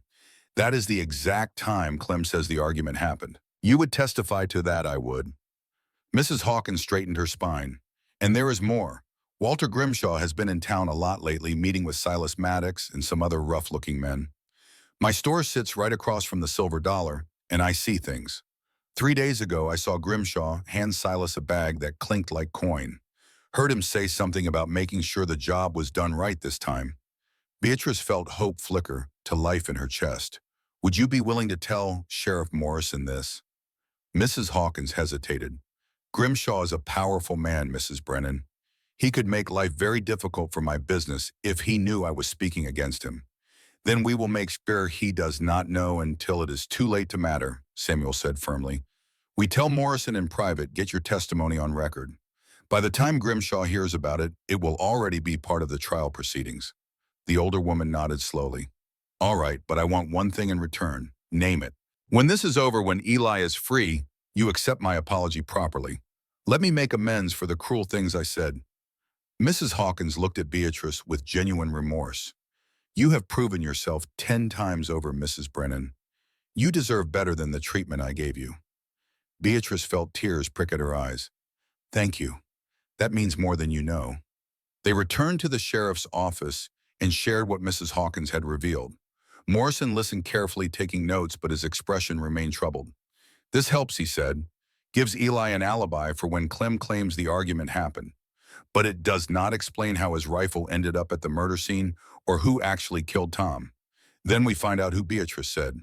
Sheriff, where was Tom's body found? Out at his ranch near the creek that marks the property line? Morrison pulled out a rough map. Right here, about 2 miles from his house. Show me. Mrs. Brennan, it is a crime scene. Then come with me. But I want to see it. Beatrice met his eyes steadily. Maybe a fresh perspective will notice something you missed. Morrison considered this, then nodded slowly. All right, but we go now while there is still good light. And Samuel comes too as a witness to anything we find. They rode out to the Ridley Ranch in tense silence. Tom's widow had taken the children to stay with her sister in San Antonio, unable to remain in the house where her husband had been murdered. The place had an abandoned feel already, as if grief had driven out all the warmth that made it a home. The murder scene was marked by dried blood on the grass near the creek. Morrison showed them where the body had fallen, where the rifle had been found, where the tracks suggested the killer had approached and fled. Beatrice studied the scene carefully. She had no training in this sort of investigation, but her mother had taught her to observe, to notice details that others missed. It was a skill that had served her well as a nurse, and she applied it now. The blood pattern troubled her. It was concentrated in one area, suggesting Tom had fallen and died where he was shot. But there were scuff marks in the dirt that did not match the story Morrison had reconstructed. "Sheriff," she said, kneeling beside the marks, "if Tom was shot here where you found him, these marks do not make sense. They suggest he was dragged from somewhere else." Morrison crouched beside her, studying the disturbed earth with new eyes. "You are right. I thought these were just from us moving the body, but the angle is wrong." They followed the scuff marks back toward the tree line and found a second area of disturbed earth and blood spatter, this one partially hidden by brush. "He was shot here first," Samuel said quietly, "then moved to make it look like he was shot in the open where the killer would have a clear line of sight." "But why move him?" Morrison was thinking out loud now. "Unless the killer needed to plant evidence and wanted to make sure we found it. If Tom was shot in the brush, we might have missed the rifle placed out in the open." Beatrice stood and looked around. The tree line was thick here, providing good cover for someone lying in wait. She walked into the brush, moving carefully, her eyes scanning the ground. "What are you looking for?" Morrison called. "I am not sure yet." She found it 30 feet into the trees, a clear boot print in soft earth protected from the wind by an overhanging branch, and beside it a spent cartridge. "Sheriff, both of you come look at this." Morrison examined the cartridge carefully. "Different caliber from Eli's rifle. This is from a pistol, not a rifle." "So there were two guns," Beatrice said. "The rifle that was planted as evidence and the pistol that actually killed Tom." Morrison pulled out a handkerchief and carefully picked up the cartridge. "This changes everything." He looked at the boot print. "Can you make a plaster cast of this, get a clear impression?" "I can try," Samuel said. "Used to do it for tracking rustlers back in my younger days." While Samuel worked on the boot print, Beatrice continued searching the area. She found two more cartridges, both from the same pistol, and a scrap of cloth caught on a thorn bush. The cloth was expensive fabric, dark blue wool, the kind a wealthy man might wear, the kind Walter Grimshaw favored. They returned to town as the sun was setting, carrying their evidence carefully. Morrison went straight to his office to log everything officially, while Beatrice and Samuel checked into the boarding house. The proprietor, a kind woman named Mrs. Chen, showed them to clean but sparse rooms on the second floor. Beatrice barely noticed the accommodations. Her mind was racing, putting pieces together. Someone knocked on her door an hour later. Samuel stood in the hallway, his expression grim. "I have been thinking about that boot print. The size, the distinctive wear pattern on the heel. I have seen boots like that before. Wear on Silas Maddox. He wears custom boots, has them made by a bootmaker in San Antonio. Expensive things with a particular heel design. If we can match that print to his boots, we can place him at the murder scene. But how do we get his boots to compare?" Samuel smiled grimly. "Leave that to me. I have an idea." The next morning, Beatrice woke to find Samuel already gone. She dressed quickly and made her way to the sheriff's office, bringing breakfast for Eli that she had purchased from the boarding house kitchen. Morrison led her into the cell area. Eli was sitting on the narrow cot, looking tired but unbroken. His face softened when he saw her. "You should not be spending your money on this," he said as she handed him the plate of eggs and biscuits. "The county is supposed to feed prisoners. The county can provide dinner. Breakfast is from your wife." Beatrice sat on the edge of the cot beside him. "We found evidence yesterday at the murder scene. Different gun boot prints, fabric, things that point away from you." Eli set down the plate and took her hand. "Beatrice, I need you to promise me something. Anything. If this goes badly at trial, if Grimshaw has paid off the judge or rigged things somehow, I need you to walk away. Go back east, start fresh. Do not waste your life trying to save me." Beatrice felt anger flash hot through her chest. "Do you honestly think I would abandon you? I think you deserve a life that does not involve visiting your husband in prison or watching him hang. And I think you do not get to make that choice for me." She gripped his hand tightly. "Eli, I have spent my entire life being told I was worthless, that I should be grateful for whatever scraps of affection people threw my way. And then you came along and treated me like I mattered, like I was worth something. Do you have any idea what that means to me? Eli's thumb traced circles on the back of her hand. You are worth everything, Beatrice. That is why I want you safe. I am safest with you. She leaned her forehead against his. So we are going to prove your innocence, and then we are going to go home and live our lives and grow old together. That is the only plan I am interested in. He kissed her then, gentle and desperate, pouring 3 years of loneliness and 4 days of love into the connection. When they broke apart, Morrison was politely studying the ceiling and clearing his throat. Mrs. Brennan, your friend Samuel is back. Says he has something to show me. They found Samuel in the main office with Silas Maddox's boots. The gunslinger stood in his stocking feet looking furious and confused. This is theft, Sheriff. That old man stole my boots right off the porch of the boarding house while I was sleeping. I borrowed them, Samuel corrected, for purposes of a criminal investigation. I will return them once we are done. Morrison compared the boots to the plaster cast he had made of the print at the murder scene. The match was unmistakable. Same size, same distinctive wear pattern on the right heel, even the same nail pattern in the sole. Silas Morrison said quietly, these boots place you at the scene of Tom Ridley's murder. I was not there. Someone is trying to frame me. Funny, that is exactly what Eli Brennan said. Morrison set the boots down carefully. Combined with the witness testimony placing you with Walter Grimshaw receiving payment and the fact that the murder weapon was a pistol, not a rifle, I am starting to see a different picture of what happened. This is ridiculous. Silas's voice had taken on a desperate edge. You have no proof I killed anyone. Not yet, Morrison agreed, but I am going to hold you for questioning. And I am going to start looking real close at Walter Grimshaw's activities over the past month. Silas's eyes darted toward the door, and Beatrice could see him calculating whether he could run. But Morrison had already moved to block the exit, and his hand rested on his gun. Do not make this harder than it needs to be, Silas. The gunslinger slumped in defeat. Fine, but I want a lawyer, and I am not saying another word without one. That is your right. Morrison called for his deputy to lock Silas in the second cell across from Eli. The irony of the situation was not lost on anyone. As Silas was being led away, he looked at Beatrice with something like grudging respect. You are tougher than you look, fat girl. Beatrice met his eyes without flinching. And you are exactly as stupid as you look. Did you really think you could murder a man and leave evidence everywhere? Silas laughed bitterly. I did not leave that evidence. Someone else did. Someone who wanted to make sure I got caught if this went sideways. Beatrice felt ice trickle down her spine. Grimshaw, he set you up too. Silas shrugged. Maybe. Maybe I just got sloppy. Guess we will find out at trial. The trial began 2 days later in the small courthouse that served Redemption Creek and the surrounding counties. Judge Cyrus Blackwood presided, a stern man in his 60s with a reputation for fairness and intolerance for nonsense. The courtroom was packed. Half the county had turned out to witness what promised to be the most dramatic trial in years. Walter Grimshaw sat in the front row looking confident and prosperous in an expensive suit. His lawyer, Henry Calhoun, had a reputation as a skilled orator who could make juries see things his way. Beatrice sat directly behind Eli, close enough to touch his shoulder. Samuel was beside her, and Mrs. Hawkins had claimed a seat nearby, ready to testify when called. The prosecution opened with what seemed like an overwhelming case. They presented Eli's rifle as evidence. They called Clem Watts to the stand, and the drifter swore convincingly that he had witnessed a violent argument between Eli and Tom Ridley over water rights.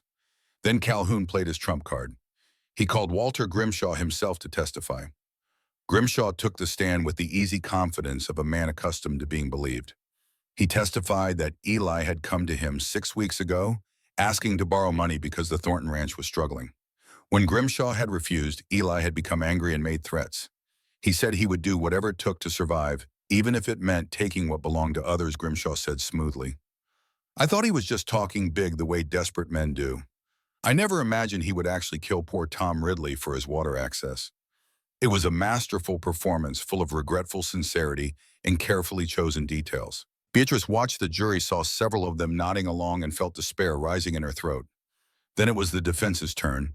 Beatrice had no lawyer, just her own determination and the truth. She stood and addressed the judge directly. Your Honor, I would like to present evidence that contradicts the prosecution's narrative.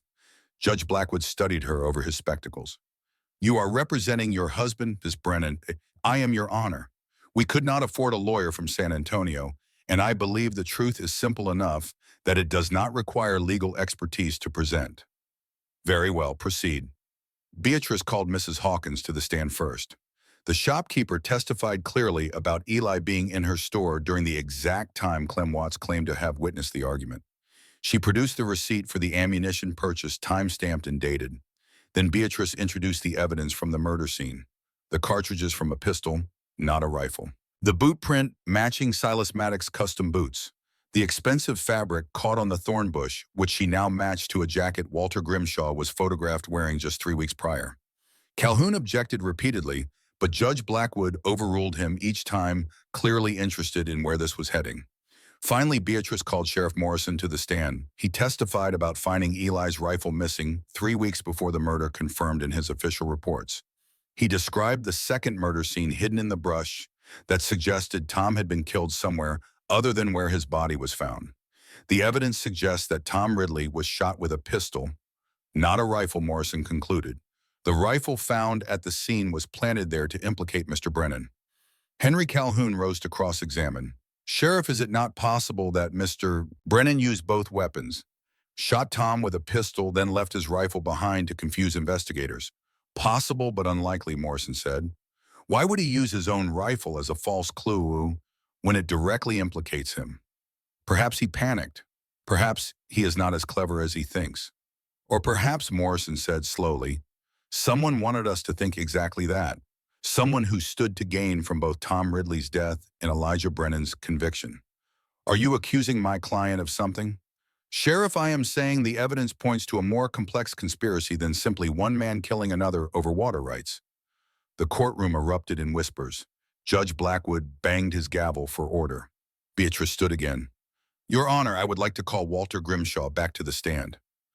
Grimshaw looked less comfortable this time as he took the oath. Beatrice approached him with a piece of paper in her hand. Mr. Grimshaw, you testified that Eli came to you seeking a loan 6 weeks ago. Do you have any documentation of this meeting? It was informal. We simply talked. I see, and you claim the Thornton Ranch is struggling financially. That is what Mr. Brennan indicated. Yes. Beatrice handed the paper to the judge. Your Honor, this is a bank statement from the Thornton Ranch account provided voluntarily by Mr. Thornton. As you can see, the ranch is quite profitable and has been for the past 5 years. There would be no reason for Eli to seek a loan. Grimshaw shifted in his seat. Perhaps I misunderstood the nature of his visit. Or perhaps you are lying.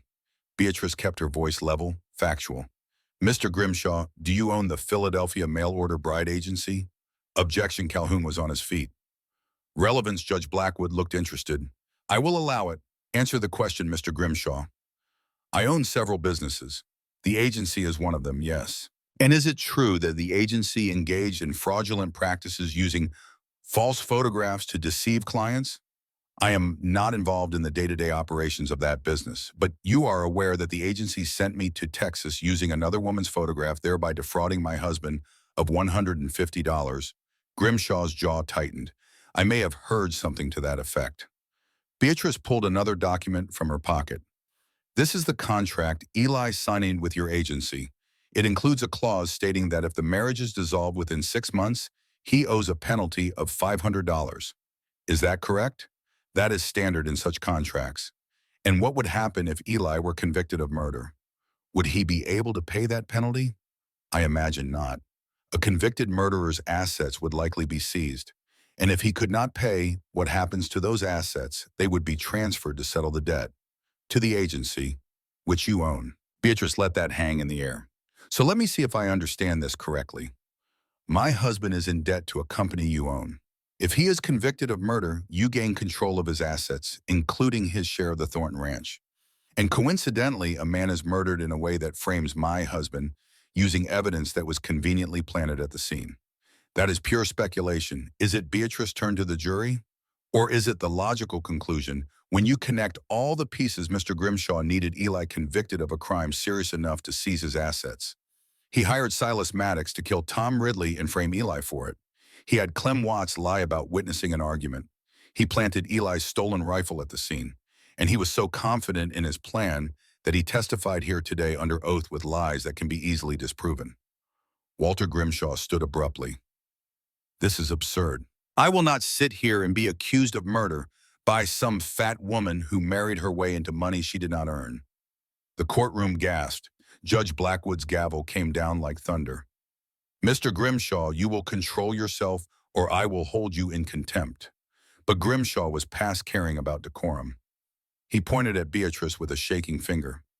She is nobody, a mail-order bride who came here under false pretenses. She has no right to stand in this courtroom and accuse me of anything. Samuel stood from his seat. I have a right, though, as do the 12 men on that jury, and we have all heard enough to know that you are lying, Walter. Grimshaw turned on him. You senile old fool. Your ranch should have been mine years ago. I have been waiting for you to die or go broke, but you keep hanging on. So I found another way. The courtroom went completely silent. Judge Blackwood leaned forward. Mr. Grimshaw, are you confessing to conspiracy to commit murder and fraud? Grimshaw seemed to realize what he had said. His face went pale, then red. I am confessing to nothing. These people are twisting my words. Your words were quite clear, Mr. Grimshaw. Judge Blackwood turned to Morrison. Sheriff, please take Mr. Grimshaw into custody. What followed was chaos. Grimshaw tried to run, but was tackled by Morrison and two deputy sheriffs who had been standing ready near the door.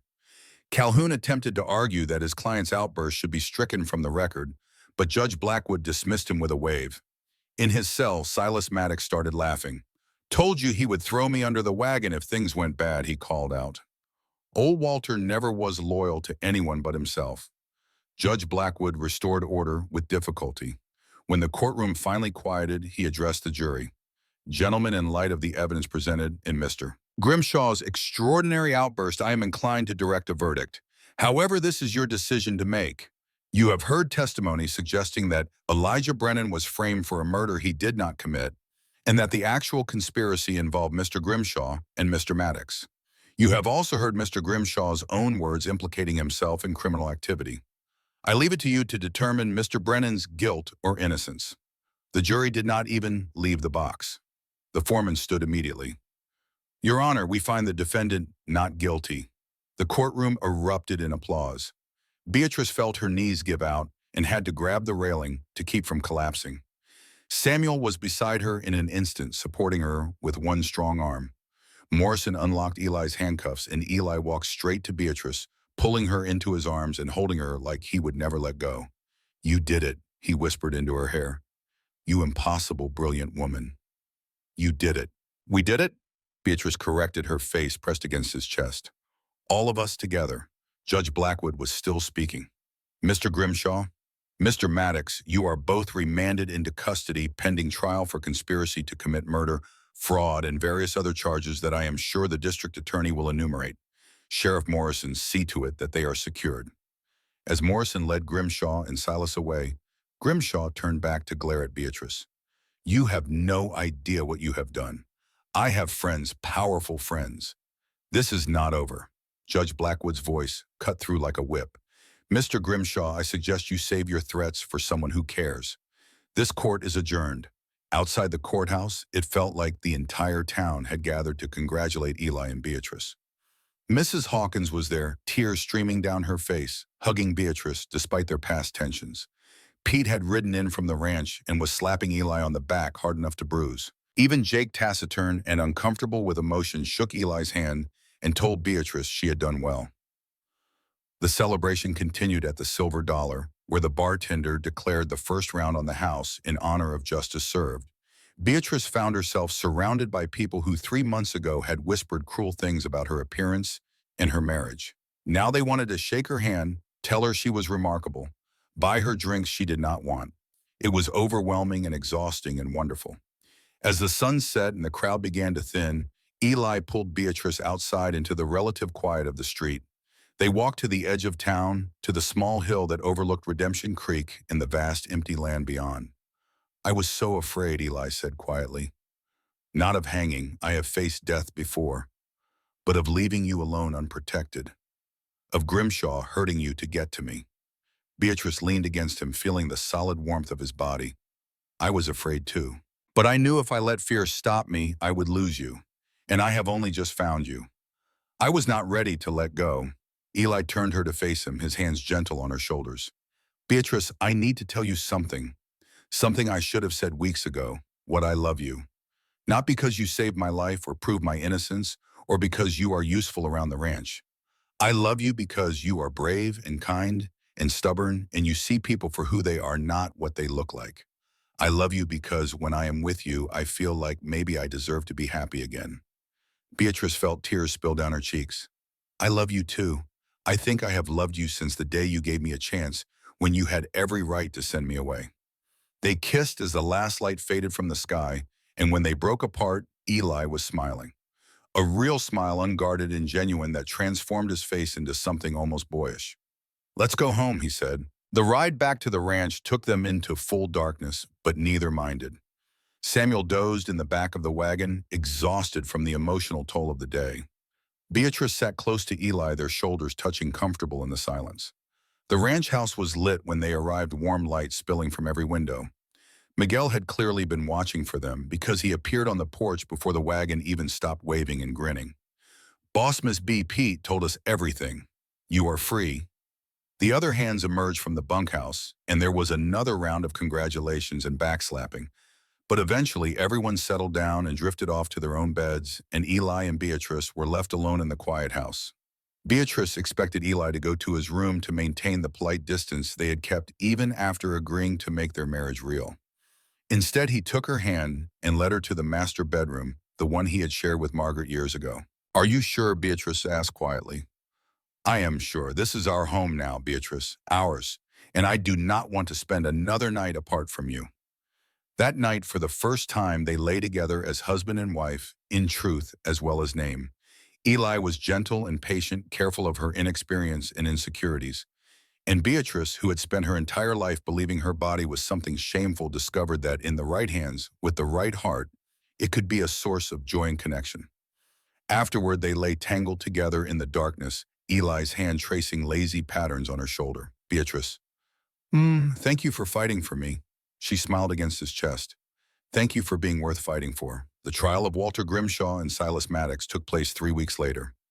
Beatrice did not attend. She had said her piece in Eli's trial, and she had no desire to relive the experience. Besides, she had more important things to focus on. The ranch was thriving as summer turned to autumn. The cattle drive had been successful, bringing in enough profit to expand the herd and make improvements to the property. Pete had recovered fully from his gunshot wound and was back to his usual irrepressible self.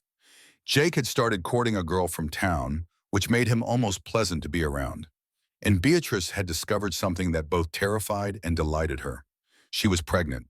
She had suspected for 2 weeks, but had not been certain until this morning when the nausea hit with undeniable force. Now she sat on the porch, one hand pressed to her still flat stomach, trying to process the magnitude of what this meant. A child. Their child. A whole new life growing inside her. Eli found her there at sunset, sitting in the old rocking chair Samuel had given them as a wedding gift. He dropped into the chair beside hers and took her hand. You have been quiet today. Everything all right? Beatrice took a deep breath. I have something to tell you. Eli turned to look at her, concern flickering across his face. What is it? I am pregnant. About 6 weeks, I think. Eli went completely still. Then slowly a smile spread across his face. The kind of smile that came from somewhere deep and genuine and utterly unguarded. You are certain as I can be without a doctor's confirmation. But yes, I am certain. Eli pulled her out of her chair and into his arms, spinning her around despite her laughing protests. When he set her down, there were tears on his face. I never thought, he said, his voice thick with emotion. After Lily died, I never thought I would have another chance at this. At being a father. You will be wonderful at it. Beatrice wiped the tears from his cheeks with gentle fingers. You are already wonderful at everything that matters. What if I fail? What if I cannot protect this child the way I could not protect Lily? Then we will fail together, and we will try again. And we will build a life where our child knows they are loved, even if we make mistakes along the way. Eli kissed her long and deep and full of promise. When they broke apart, he kept his forehead pressed to hers. Margaret and Lily would have loved you, he said quietly. I wish they could have met you. Maybe they can see us from wherever they are. Maybe they are happy for us. I hope so. Eli's hand came to rest on her stomach. I hope they know that loving you does not mean I have forgotten them. It just means my heart is big enough for both. That evening, they told Samuel in the hands over supper. The old man cried, which he tried to hide by blowing his nose loudly into his handkerchief. Pete whooped and declared himself the baby's honorary uncle. Miguel started planning elaborate meals to ensure Beatrice and the baby got proper nutrition. Even Jake offered awkward congratulations. The news about Grimshaw and Silas's trial arrived the next day via telegram. Both men had been found guilty. Grimshaw received 25 years in prison for conspiracy to commit murder and fraud. Silas was sentenced to hang for the murder of Tom Ridley. Justice served, Samuel said when he read the news, though no sentence will bring Tom back to his family. No, Eli agreed. But at least his widow and children can have closure. They can know the truth about what happened and who was responsible. A week later, Silas Maddox was hanged in the public square in San Antonio. Eli did not attend, but he heard about it from travelers passing through. They said Silas went to his death with the same cocky smile he had worn in life, unrepentant to the end. Eli did attend Tom Ridley's memorial service, held on what would have been his 40th birthday. He stood with Tom's widow and told her honestly that her husband had been a good man and a good neighbor, and that he was sorry he had not been able to prevent his death. The widow, a strong woman named Sarah with 3 children, ranging from 6 to 12, thanked him with quiet dignity. She did not blame Eli for what had happened. She blamed the men who had actually committed the crime. Before they left the service, Sarah pulled Beatrice aside. I heard what you did, she said quietly, how you proved your husband's innocence and brought the real killers to justice. Thank you.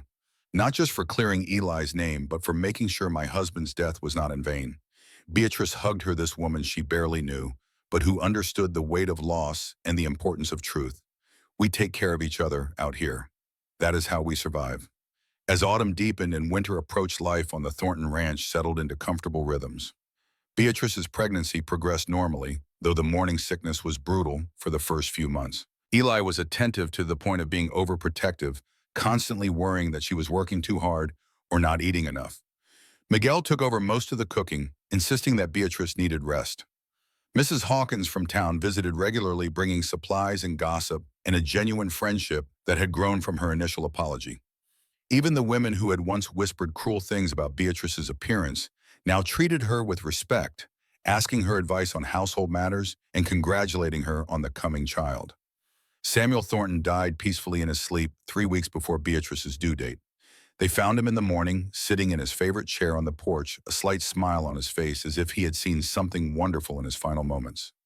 The funeral was well attended. Samuel had been respected throughout the county, known for his fairness and his willingness to give second chances to people who needed them. Eli gave the eulogy, his voice steady despite the grief evident in his eyes. Samuel Thornton taught me that a man's worth is not measured by his successes, but by how he handles his failures. He gave me a second chance when I needed it most, and he showed me that family is not just blood, but the people you choose to stand beside through all of life's storms. They buried Samuel on the hill overlooking the ranch beneath the oak tree where Eli had proposed to Beatrice. His headstone was simple: Samuel Thornton, 1815 to 1880. He gave second chances. In his will, Samuel left the ranch to Eli and Beatrice jointly, along with a letter that Eli read aloud to her that evening. My dear children, for that is what you have become to me. I leave you this land not as a burden, but as a gift. Build your life here. Raise your children here. And remember that this ranch has always been a place for people who needed to start over. Keep that tradition alive. Give others the same chance I gave you. All my love, Samuel. Beatrice cried and Eli held her, and together they promised to honor Samuel's memory by doing exactly what he asked. Their daughter was born on a cold January morning in 1881. The labor was long and difficult, but Beatrice was strong, and Miguel's wife, Rosa, who had come from San Antonio to serve as midwife, was skilled and patient. When they finally placed the squalling, red-faced baby in Beatrice's arms, she looked up at Eli through tears of exhaustion and joy and said, Margaret. Her name is Margaret Lily Brennan. Eli's face crumpled. He knelt beside the bed and touched his daughter's tiny hand with one finger. She immediately wrapped her whole fist around it. Hello, Margaret, he whispered. Welcome home.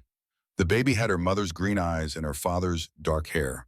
She was healthy and loud and perfect in every way. Over the next weeks, as Beatrice recovered and learned the rhythms of new motherhood, the ranch continued to function around them.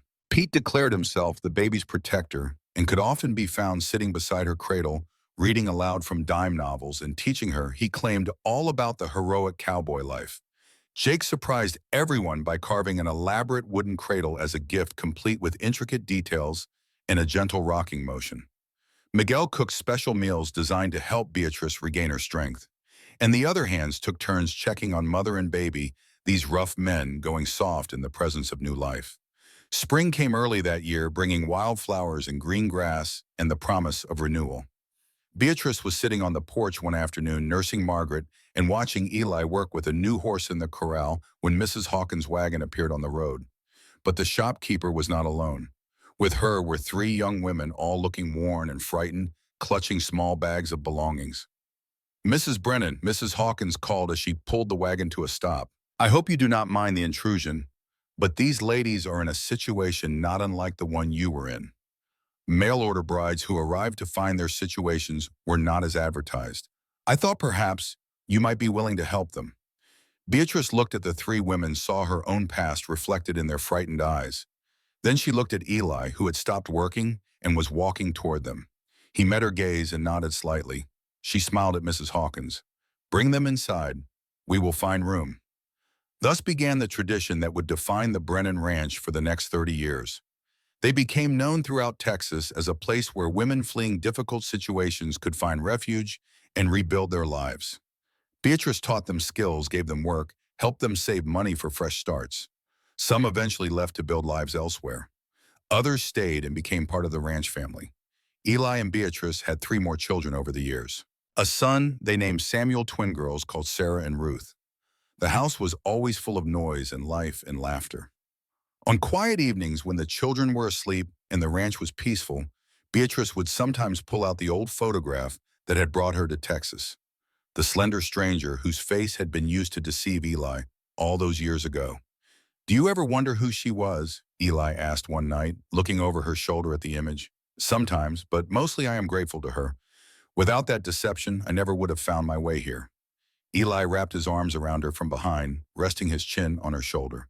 "Best fraud that ever happened to me." Beatrice laughed and leaned back against him. Years had passed since that first awkward meeting on the train platform. Her body had changed with pregnancy and childbirth and age. But Eli still looked at her the same way he had on the day he first really saw her, like she was worth seeing. They stood together in the lamplight, two people who had been broken in different ways and had found healing in each other. The mail-order bride who was never supposed to be chosen, and the widowed cowboy who thought his heart had died with his first family. Outside, the Texas wind whispered through the oak trees. Somewhere in the bunkhouse, Pete was telling an outrageous story to the new hands. In the nursery upstairs, baby Ruth made soft sleeping sounds.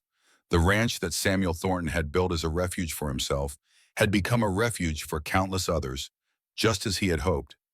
Beatrice thought about the girl she had been stepping off that train in terror and shame, convinced she had nothing to offer the world. And she thought about the woman she had become, strong and capable and loved.